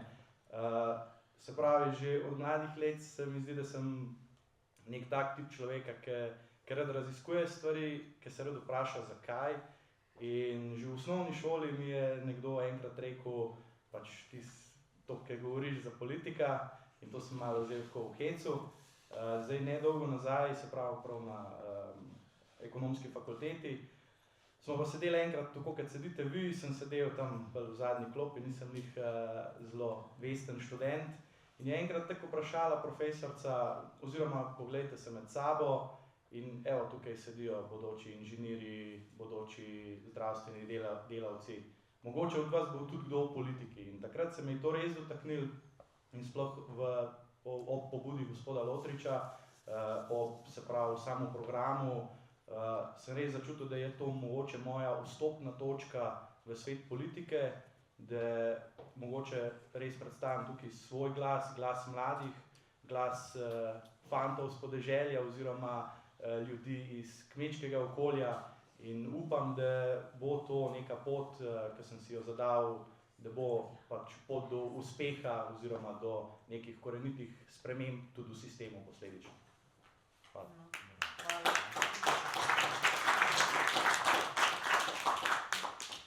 Ja, jaz mislim, da je to, kar smo ponudili na tem omizju. Zdaj pa, če bi se kdo rad vključil v razpravo od obiskovalcev, izvolite, je pravi trenutek. Vse sem mislila Alenko pozvati, da odgovori na to vprašanje od Nejca, tako da ko pa Alenka, bomo kar dali mikrofon, ja. Evo. Alenka Šrec, Nova Slovenija, drugače da sem seveda delala na Ministrstvu za šolstvo, pa se tudi zdaj ukvarjala s tem področjem, članica strokovnega sveta. Bom rekla o šolstvu takole, ne. Kdo vse je šolstvo ugrabil? Prve so fakultete, ki ne popuščajo pri prenovi programov niti za milimeter. One so glavne, to pomeni začnimo na fakultetah, tudi način usposabljanja učiteljev, kaj dejansko bi morali temeljito programe spremeniti. Tako da od mlajših učiteljev ne pričakujte, da bojo oni tisti, ki bojo spreminjali in z veseljem sprejemali nove načine poučevanja in pa pristopov, ker morate vedeti, da te generacije, ki zdaj prihajajo na šole, so že otroci permisivnih staršev. Torej, morate vedeti, to je že druga generacija, ki je dejansko od permisivnih staršev razgrajena in oni imajo permisivni pogled na svet. In v šoli dejansko ti učitelji res pregorijo zelo hitro in grejo reč delati v DM, da boste vedeli, zakaj tam delajo. Ne zato, ker ne bi želeli v šolstvu, ker vidijo, da je to pa halo, kaj se dogaja. Ne? Kaj vse naj bi oni znali, kaj vse naj bi obvladali, s čim vse naj bi se ukvarjali. Ne? Drugi, ki je ugrabil šolstvo, je sindikat šolski, ki pelje vedno glavno vlogo tudi pri postavljanju ravnateljev in vodstva, ki ne more potem odločati suvereno, ampak je vedno odvisen od izbire učiteljev, ki imajo velik vpliv, kdo bo ravnatelj. Tretja stvar je pri šolstvu so seveda je pravo in pa seveda vsi predpisi normativ nad normativom. Pridejo ravnatelji na pogovor pa rečejo, jo, ko imamo pravilniku, kaj bi jih nekaj ukinili, v drugem stavku pa rečejo, prosim, če nam bi še en tam nekaj normativov postavili, koliko učitelj naj dela, pa kaj je tretji steber. Učitelj smo postavili proizvodni proces, mi ure štejemo, ne, v tretjem stebru. 3 ure, ono, če greš na test ekskurzijo, če ga v kino pelje še 2 uri, ono 45 minut, to, s tem se v šolstvu ukvarjamo, ponovim, po zaslugi sindikatov. In seveda zadnji, ki so ugrabili šolo, so pa seveda starši, ne, za svojimi pritiski in tukaj so učitelji že zdavno rekli hvala lepa. Če mislite, da jaz nisem strokovnjak in ne znam odločati o nekaterih zadevah, pa da vi veste več, pa vaš otrok boljše, pa veste, da imamo nadpovprečno odličnjakov, mi smo najboljši v Evropi. Na prvem mestu, torej, če želite 5, samo malo pritisnite, pa še kaj omenite. Tako da moram reči, da tukaj, ne, tudi z vsem tem se, to je tista slabša stran. Na drugi strani pa delam veliko z univerzami, s ministrstvom na razvojnih projektih, tudi področje digitalizacije, ChatGPT-ja, generativne umetne inteligence, okrog 200 šol vključenih v te projekte, tako da učitelji nismo čist out iz tega, ampak seveda je to proces in tudi morate vedeti, da priprave učiteljem danes piše ChatGPT, tako da nismo čisto za bregom, da ne vemo, da uporabljati, kaj se v svetu dogaja, tako da ne se bati, da se pa kljub temu veliko stvari novih in sodobnih pristopov v šolstvo ne dogaja. Hvala lepa. Zadaj eno vprašanje šolstva, ne? Lepo pozdravljeni, sem magistra Nina Kolenc, profesorica športne vzgoje. Prišla sem poslušati tudi profesorja dr. Tušaka, ki smo ga kot študentje nekoč srkavali njegovo znanje, žal celo danes, ko sem prebrala, mogoče ne bo tako več, ne. Namreč delala z gospodo Zmajničevo, Peterko in tako dalje, vsi poznamo njih. Strinjam se s predhodnico, tako lepo je opisala probleme v šolstvu, jaz delam trenutno v osnovni šoli, delala sem pa tudi v srednji šoli, tako da poznam od 1. do 9. razreda v šoli, sem učila do 1. do 5. letnika v srednji, tako da imam res izkušnje na tem področju. Kaj reči, šolstvo, prva stvar, ne učijo se o nadarjenih. Jaz mislim, da bi mogli kot družba imeti en konsens, to mogoče fokus je prava ime, na področju gospodarstva. Kdo je v preteklosti bil na letalstvu največji področju, vemo kdo, Puh, o Puhu se ne učimo se o Preglu, ne učimo se o velikanih slovenskega naroda. Če vprašamo, kdo je največja dama, najbolj poznana dama na svetu, ne, Slovenka, imamo mešano mnenje, ne. Recimo šolstvo manjka to o nadarjenih. Prvo, njihova pot, da bomo lahko tudi nadarjeni otroke peljali naprej, da bomo poznali talente. To se mi zdi. Druga stvar, ne, ker smo športniki, so je dr. Marjeta Kovač povedala na posvetu športnih pedagogov Slovenije, da recimo sosednja država Madžarska, zdaj ne vem, če to verjetno bo ustrezno, ampak da vsak dan ima šport otroci. Zakaj? Ker živimo v nemirnih časih in se fizično, telesno pripravljajo, isto na Finskem. V šoli, lahko pa iz prakse povem, da učitelji ne bojo šli zaradi mogoče nižjih plač, ker smo prišli na delovno mesto z nekim entuziazmom pa z željo delati in radi delam, ampak meje, to pa govorite, permisivno vzgoja, to je treba včeraj ustaviti. To je tako nasilje, da vam jaz ne znam povedati. To je pa tako nasilje otrok in zdaj si zamislite, 5 let prenašajo otroci. Nasilje v družbi, to pomeni, da nasilje samo stopnjevalo se v naši družbi. To o tem ni govora v naši družbi, ne. Torej, če ti sediš z 20 otroki,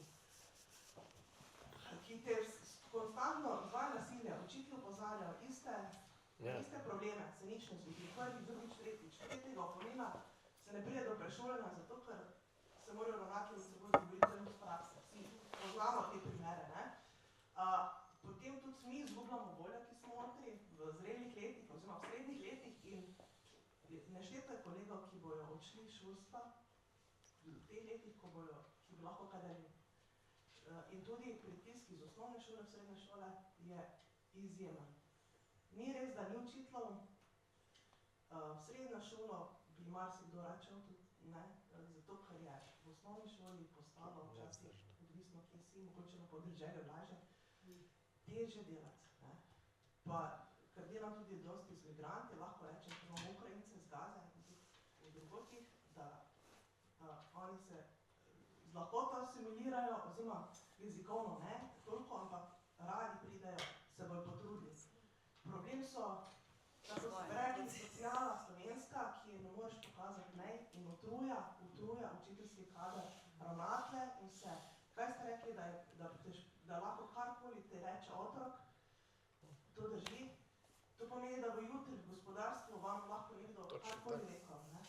To je hudi problem, ki ga ima naša družba, ne govorimo o nadarjenih talentih, velikanih slovenskega naroda, ki jih je izjemno dosti in to je prva stvar po mojem šolstvu, ki bi moglo iti ena knjiga, generalno, vse danes je splet, kdo je velikan slovenskega naroda v preteklosti, ali pa, dobro, pustimo športnike, Luke Dončić, to vsi poznamo, te bomo vedno radi imeli, morda pa koga spregledamo, ne? Mogoče sem bila predolga. Ne, čisto v redu, ravno to ste omenili, kar sem jaz hotel prej kot dodatek našemu mlademu kolegu povedati, ne? A veste, to je tako, ko mene povabijo na šolo predavati o nasilju, ne, pridejo tisti starši, ki nimajo nasilnih otrok, ne? In mi se zdaj vsi pogovarjamo, ne, o njemu, ki slučajno ne pade med tiste, a veste, ampak problem pa je, da država ves čas gleda, kako bo unim, ki so najbolj leni, pa najbolj problematični, unim pomagala, unim, ki so pa najboljši, pa bi postali velikani, to, kar je omenila, se pravi nadarjenim, mi se moramo ukvarjati, da bomo kot družba stimulirali pa iskali najboljše možnosti za une, ki so najboljši. Ne za une, ki so leni, pa ki se jim nič ne ljubi, ok, za une bomo nekaj osnovnega poskrbeli, drugače pa ne. Človek, ki si je dokazal, a boš vlagal, mislim, od podjetniki točno vejo, da bojo vlagali v tist produkt, ki se je pokazal, da je dober. Če se je že do 25 leta pokazal, da je dober, boš vlagal v tistega, ne v tistega, ki je na vseh možnih nogavih do zdaj padel. Ne? In mi moramo kot družba začeti promovirati pa delati programe, tako kot je bilo rečeno, za nadarjene, za take, to moramo biti. In tako bojo tudi mladi videli idejo, drugače pa ne vidijo. Oni, ki so pridni, a ne prej ste govorili, da odhajajo dobri učitelji, seveda, tako tudi odhajajo dobri zdravniki. Vsi v državni upravi dobri odhajajo, zakaj? Zato, ker je zmeraj bolj narejeno tako, da je za vse enako in pol je seveda unmo, ki so dobri, pa pridni, počasi neumno delata, ne? In seveda tisti odhajajo, ali pa jih porinejo ven iz službe, a ne? Saj tudi v zdravstvu in tam, pa tudi prde se na tak način. Ampak mi moramo začeti promovirati pa spodbujati z strani države z ukrepi, ki bo spodbujal mlade, ki so dokazali, da so na pravi poti, ki dokazujejo s svojimi rezultati, da so vredni in da je to pač neka vredna investicija. Tistega, ki je priden, pa discipliniran, tak mu pomagajmo, tak mu dajmo službo, tak mu dajmo poleg službe še omogočiti, da bo stanovanje zraven dobil. Ne pa unmu, ki je že 27krat šel študirati kar nekaj zato, ker je razvajen in se mu ne ljub delati. Lahko še malo? Ja. Doktor Švarcova, jaz mislim, da je zelo pomembno, da navedete alinejo ali dve, ki jih črtate iz teh pravic otrok, ki jih je menda 10. Jaz mislim, da je teh 20 let razvoja pokazalo, da je ena ali dve, da sta preveč. Ni problem kurikulum. Problem je disciplina, ker se ne da delati, en prek drugega se derajo in učitelj nima. Jaz sem bil v Holandiji. Takega problematičnega si mogel doli pri receptorju. Je bil izločen iz razreda in je pri receptorju počakal, zdaj pa ti je receptor rekel, uro ali dve boš ostal po šoli, ko bo vsi šli domov, še 2 uri boš tukaj v meni. Mislim, če ni nekega, gledajte, posebej fantje rabijo malo močnejšo, odločnejšo roko, ne? In tu smo se prej kar zdilali že za 6-mesečni torej naborništvo za vse, da se te popkovine prerežejo, da se jasno meje postavi. Dobro, ne bom s celim letom pretiraval, ampak 6 mesecev oplemenitve, da on vidi, ki so njegove meje, kaj vse lahko pretrpi in potem bo takoj manj izgorelosti. Ne, zdaj pa vsi bi že izgorevali, ne vem, pri 25. Ampak začeti moramo pri sebi, starši moramo postaviti. Zdaj pa imamo tu ženski princip, pa moški princip reševanja problemov v družbi, ne? Zdaj pa bi počasi prišli na sklepni del. Sam tam je še, mislim, da je še. Samo še eno kratko vprašanje, Tomaž, potem zaključimo. Ja, lep pozdrav. Moje ime je Tomaž Kostanjevec. Se bom čisto na kratko navezal. V prejšnjem mandatu smo začeli delati na talent centru. To vemo, da demografsko je vedno manj otrok. In mi v bistvu moramo zbrati tiste, ki so res dobri, pa še tiste je treba postaviti na tista področja, kjer so dobri. Ja. Ker dobre firme že v začetku, že takoj po srednji šoli vidijo, da nekdo motorično sposoben, ga vzamejo. Nekdo je dober pragmatik, analitik, ga vzamejo. Ga banke vzamejo, ne vem. To zahodna družba že ve. Mi pa še vedno zadaj stapljamo. Ne, mi delamo, ampak samo na področju športa delamo tako. No. Nikjer drugje ne. Mi imamo programe za nadarjene, ampak so vsi nadarjeni. Druga stvar, ko ste rekli, kako se na zahodu dela, tudi sam sem bil na Kitajskem, zdaj pred 2 mesecema. Pa odločb imamo. Vsi imajo odločbe. Pa vsi imajo odločbe, ja. Točno tako. Tudi s tem se strinjam. Na Kitajskem pa že v Avstraliji so začeli omejevati družbena omrežja. Normalno. Mi pa čakamo. Koga čakamo? Ja, težave. Težave. Vedno večje težave imamo, pa z tega še pol nič ni. Kar se pa tiče zgodovine, znanih Slovencev, ve se, da narod, ki bo to naredil, ki bo znal to ceniti, bo na tem lahko rastal. To so naši junaki. Ne? In tisti športniki bodo tudi mlade športnike navduševali, navdahnili. In to je tisti potencial, ki ga je pač Slovenci ne znamo izkoristiti. Vsi smo enaki, vsi bomo čakali. Ne, tega ni več. In tudi tisti, ki so dobri podjetniki, sam tudi, ne vem, v teh podjetniških inkubatorjih delo, ne znamo podpreti, pa je mogoče tudi ideja tega, da ni za edina investicija nepremičnina, ker je mogoče danes tudi bila to tema. Danes je lahko dobra investicija ideja. Mi bi lahko bili, ne vem, mladim v vzor, pa bi rekli, mi bomo vlagali kot modri angeli v podjetniške ideje in bomo za tem zagotovili njim prihodnost, pa posledično nam prihodnost. Dali bomo dodano vrednost. Tega pa mi ne znamo. Pač mislimo, da ok, firme bodo delale, kje bojo oni te kadre dobili, ne vemo, upali pa bomo, da bo to čim boljše in bo to trajalo v nedogled. Ne bo. Evo, hvala Tomaž.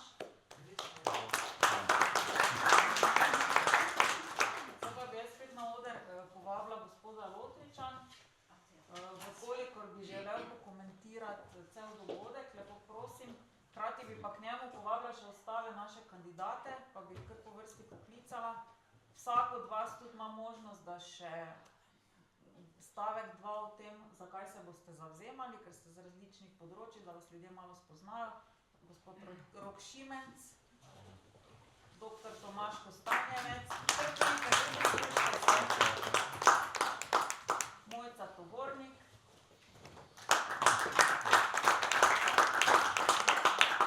Anita Jogi, upam, da ste vsi, da nisem koga pozabila, pri dr. Alenki Švec se še dogovarjajo.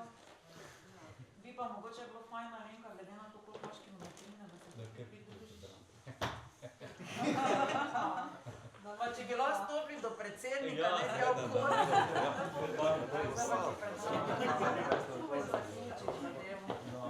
Vam pa kar pa si podajte, mi bomo vzeli.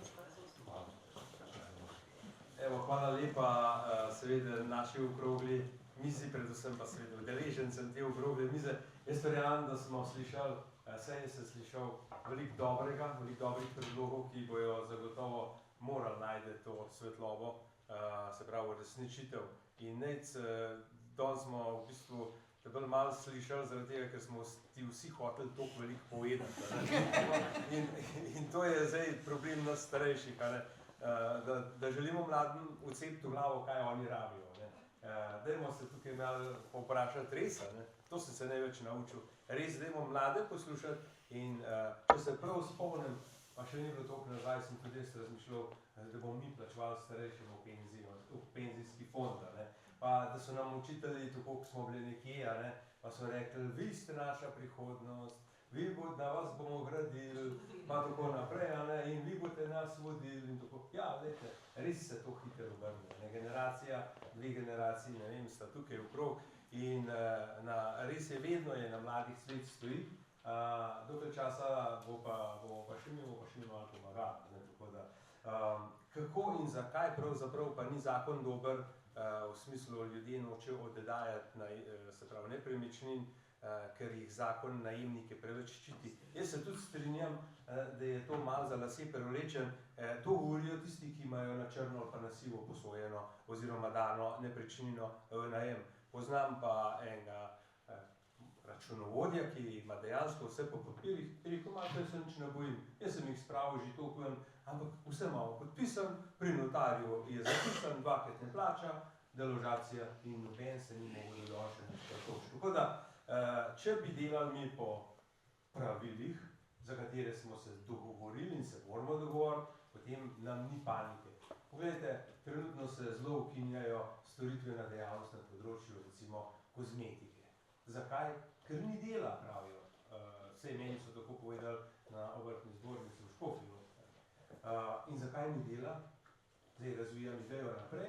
Ali zaradi tega, ker je toliko in toliko jih dela na sivo in črno in tisti, ki bojo pa registrirani, pa ne morejo z večjimi cenami pravzaprav privabiti stran.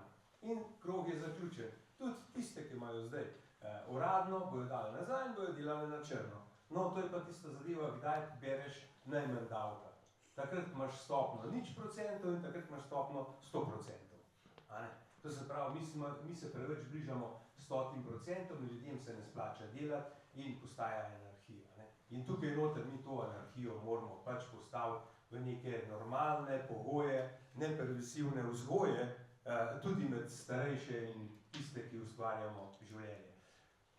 Hvala lepa še enkrat, hvala lepa v naši generalni sekretarki, moderatorki, dr. Moniki Kirbiš-Rojs. Zdaj bi pa res dal besedo kandidatom in kandidatkam za našo najmočnejšo listo, skupno listo, ki je včeraj doživela svoj slavnostni podpis in s tem dnem se je samo še povečal tempo dela, povečala odgovornost vsakega posameznika. Zato hvala lepa, da ste sprejeli to odločitev, vsi, ki tukaj stojite, vsi, ki tukaj sedite in kandidirate.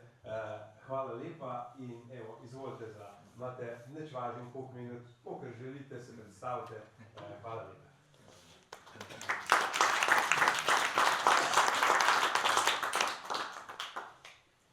En lep pozdrav oziroma dober večer. Moje ime je Anita Jodl. Jaz kandidiram v Rušah, ta okraj Ruše Selnica Lovrenc. Je kar malo raztegnjen okraj, ampak jaz verjamem, da bomo vseeno zmogli ta teren tudi obdelati oziroma pač ga zastopati po najboljših močeh. Zavzemala se bom za to, da pač Slovenija postane nazaj neka razumna država in da se res postane spet prijazna do ljudi, do nas državljanov. Moramo spet spraviti nazaj v te prave tirnice, tako da bomo s programom pač tudi zastopali te interese ljudi. Bravo. Lep pozdrav še v mojem imenu. Moje ime je Mojca Tovornik. Jaz prihajam z področja podjetništva in dejansko Slovenija je prišla do te točke, da smo postali popolnoma nekonkurenčni. Tako v Sloveniji, v Evropi, kakor tudi v svetu. In predvsem problem današnjega časa v Sloveniji je visoki davki, veliko birokracije, s katerim se sama v svojem poklicu kot računovodja srečujem in za male podjetnike je definitivno to prevelik zalogaj. In zavzemala bi se kot v celoti, da poskrbimo za to, da debirokratiziramo sistem, da znižamo davke tam, kjer jih lahko znižamo, da pogledamo tudi dobre prakse okoli po Evropi in tudi v svetu in povzamemo mogoče tiste stvari, ki bi jih lahko pri nas uvedli in še niso.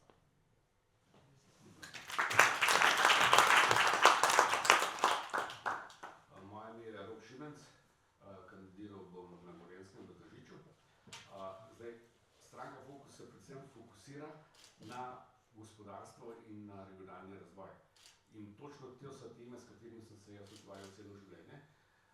Prvič, regionalni razvoj je zelo pomemben za celo Slovenijo, ker vemo, da je centralizirana. 140.000 ljudi se nas vozi v Ljubljano v službo, s katero s tem povzročamo samo težave. Hkrati pa znanje iz regij odhaja v Ljubljano, v Mariboru odhaja v Avstrijo in ne ustvarjamo delovnih mest, ki bi v Slovenijo prinašala dodano vrednost. Druga stvar je, stranka se zavzema za liberalne vrednote, se pravi za tiste človekove pravice in družbene vrednote in hkrati gospodarstvo. Samo, da denar ne raste na drevesu, ampak ga je treba zaslužiti. In žal v zadnjih letih imam občutek, da vse več ljudi misli, da ta denar raste na drevesih in da ga še utrgati ni treba. Tako da jaz mislim, da se tem dvem prioritetam treba močno posvetiti. Kandidiral bom v Tržiču, ki je bilo eno najbolj industrijskih mest in obrtniških mest v Sloveniji. Danes je pa v bistvu na dnu razvoja, kjer je obrtništvo praktično skoraj zamrlo, po drugi strani pa velike industrije pa nimamo več. Tako da je treba praktično predvsem zagotoviti tako stanovanja mladim na takšen način, kot smo že v okrogli mizi slišali, ne nazadnje samo izračun, ki ga je kolega predstavil, nam pove, da državno vlaganje, veliko državno vlaganje v stanovanja, ne vem, če ima največji smisel, če se pa pobere bistveno manj davka, kot bo sama investicija v te stanovanje. Če bi sprostili davek na stanovanje, bi bistveno več stanovanj tudi sprostili. Po drugi strani pa je tukaj pač gospodarstvo, spodbujanje mladih skozi podjetniške inkubatorje, katerega sem enega tudi dal pobudo in danes tudi deluje v Tržiču in pa tudi v Krajini. Tako da jaz mislim, da te dve stvari, da treba v bistvu Slovenijo regionalizirati, narediti bogate regije in ne samo centra in na drugi strani zagotavljati delovna mesta. Hvala lepa.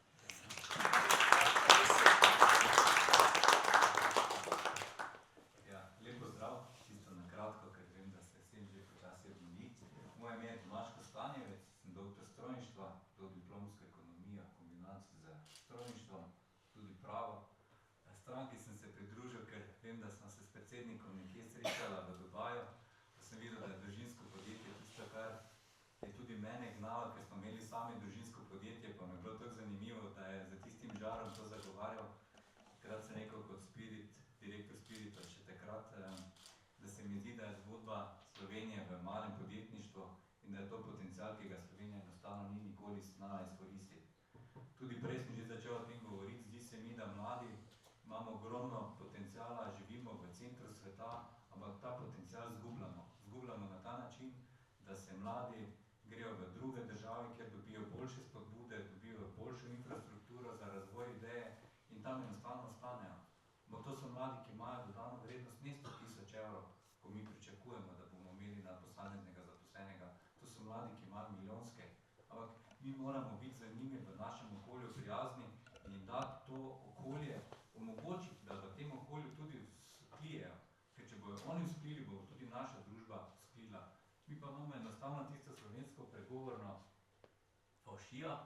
Ne, dajte se vi zaposliti 40 let, lepo delajte za 1500 evrov, če boste nekje mogoče imeli srečo, boste si lahko za to dobili kredit pa stanovanje. Ne. Vi boste sami iskali priložnost v svetu. Tudi jaz imam manjša, zdaj že tudi na gimnaziji otroke in enostavno ne vidim več priložnosti. Če se ne bo v Sloveniji klima spremenila, mladi ne bodo ostali tukaj. Iskali bojo boljše priložnosti. Iskali bojo okolje, v katerem lahko lažje zaslužijo na kratek način. To je zgodba vsakega mladega. Verjetno vsake podjetniške ideje je, da bo čim bolj uspešna v kratkem času. Ker če bo uspešna v kratkem času, se bo razvila nova. Tista še bolj uspešna. In ta pot stalnega razvoja nas pripelje na vrh in mislim, da v 30 letih tega preboja nismo znali narediti. In mislim, da je čas, res čas, ali se bomo obrnili naprej, pa to našo Slovenijo popeljali tam, ko spadamo, ali pa bomo še eno nadal, pa bomo pač videli, na kak način, kdo bo še sploh tukaj ostal. Toliko na kratko.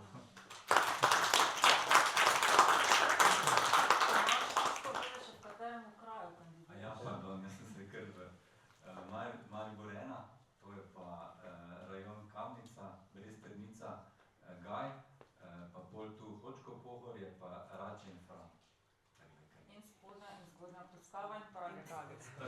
In Pragec. Hvala. Hvala lepa. To se pravi, seveda med panelisti imamo pa tudi 3 kandidate in sicer kot začnemo pri dami, naša Leja Forlan kandidira v Slovenski Bistrici, mogoče stavek ali 2.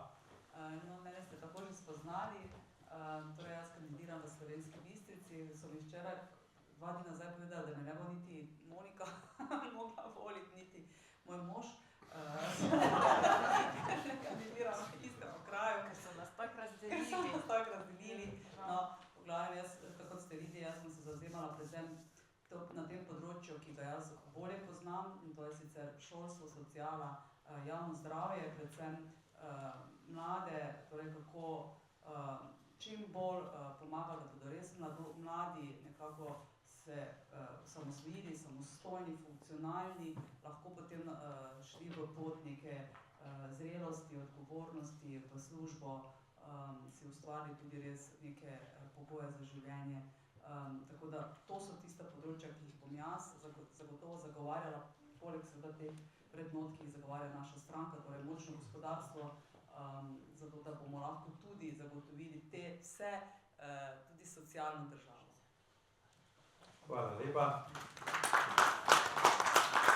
Zdravim kolega dr. Matej Tušek, ki bo pa kandidiral na Vrhniki. Ja. Čisto preprost odgovor, zakaj sem tukaj, pa zakaj sem na voljo stranki, zato ker je praksa pokazala, da tisti, ki bi se neštetokrat mogli izpostaviti, pa se nismo izpostavili, smo povzročili to, da na danes vladajo totalni nesposobni ljudje na vseh področjih, vključno z našo fakulteto. In sami smo krivi, ker smo ves čas tiho in dovolimo, da tisti, ki so bolj glasni, pa nič ne znajo, preglasijo vse tiste, ki smo glasni, ki nismo bili glasni, pa kaj vemo. To je prvi razlog, zakaj sem tukaj. Drugi razlog sem tukaj zato, ker me je prosil moj prijatelj, predsednik Lotrič, ki je verjetno, če ima svojo družinsko firmo, si nekaj dokazal, da znaš narediti. To ni tako, če te politika nastavi na direktorsko mesto. In če tak človek pač svojim delom v življenju dokaže, da je nekaj sposoben narediti, je verjetno to sposoben tudi narediti nekaj na drugem področju. In v takih okoljih verjamem, da se da delati, pa da se da narediti kakšno spremembo. Tako da upam, da bomo v tem pogledu uspešni.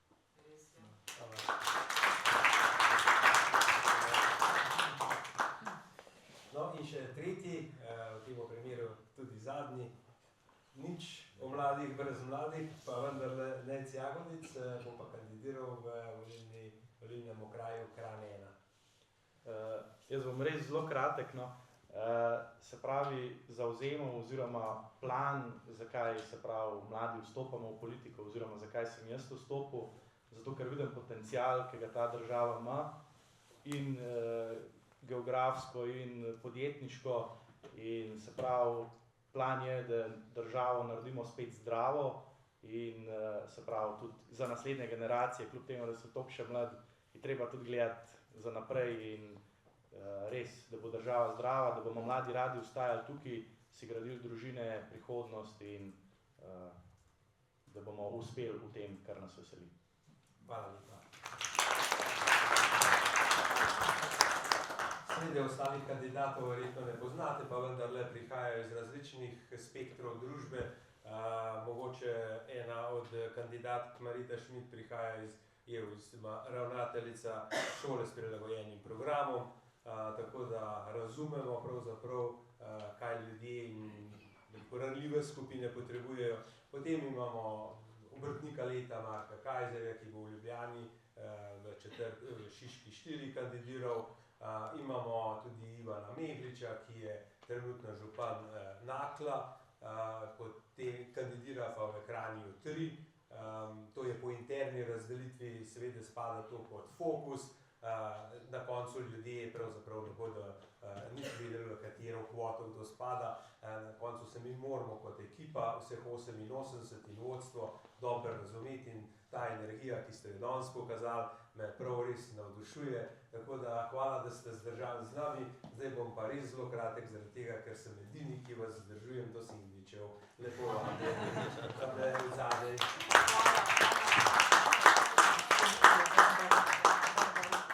Ja, iskrena hvala, gospa Barbara, da smo bili lahko danes pri vas na Univerzi Alma Mater Europeja. Že uvodoma sem se zahvalil učitelju gospodu Toplaku, profesor Toplaku, da nam je ponudil to preveliko dvorano. Zdaj se še osebno vam zahvaljujem, ker res nas razvajate tako s prostorom kot s pogostitvijo. Hvala lepa. Z veseljem pridite še kdaj pa uspešno na volitvah.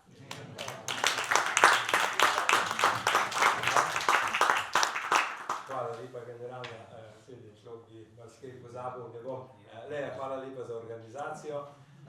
Bilo je, bom rekel, en prvih od nalog v okviru politične stranke Fokus Marka Lotriča, tako da lahko rečem, da bi podpisal izpit, da si ga naredila. Ja, jaz bi samo še res rada zahvala, gospa Barbara, vaši ekipi, vašim prijetnim puncam in vsem, ki so bili vsi tako dosegljivi, na voljo, prijazni. Hvala res za vso gostoljubje, ker je res tudi to zelo pomembno. No. Tako je. Hvala lepa panelistom, vsem ostalim še, hvala generalna in hvala vsem, ki ste danes današnji večer preživeli z nami. Zdaj pa res, na vrhu na desni. Hvala.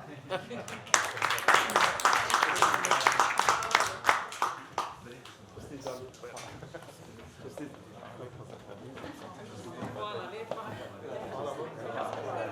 Hvala lepa, super. Hvala. Hvala.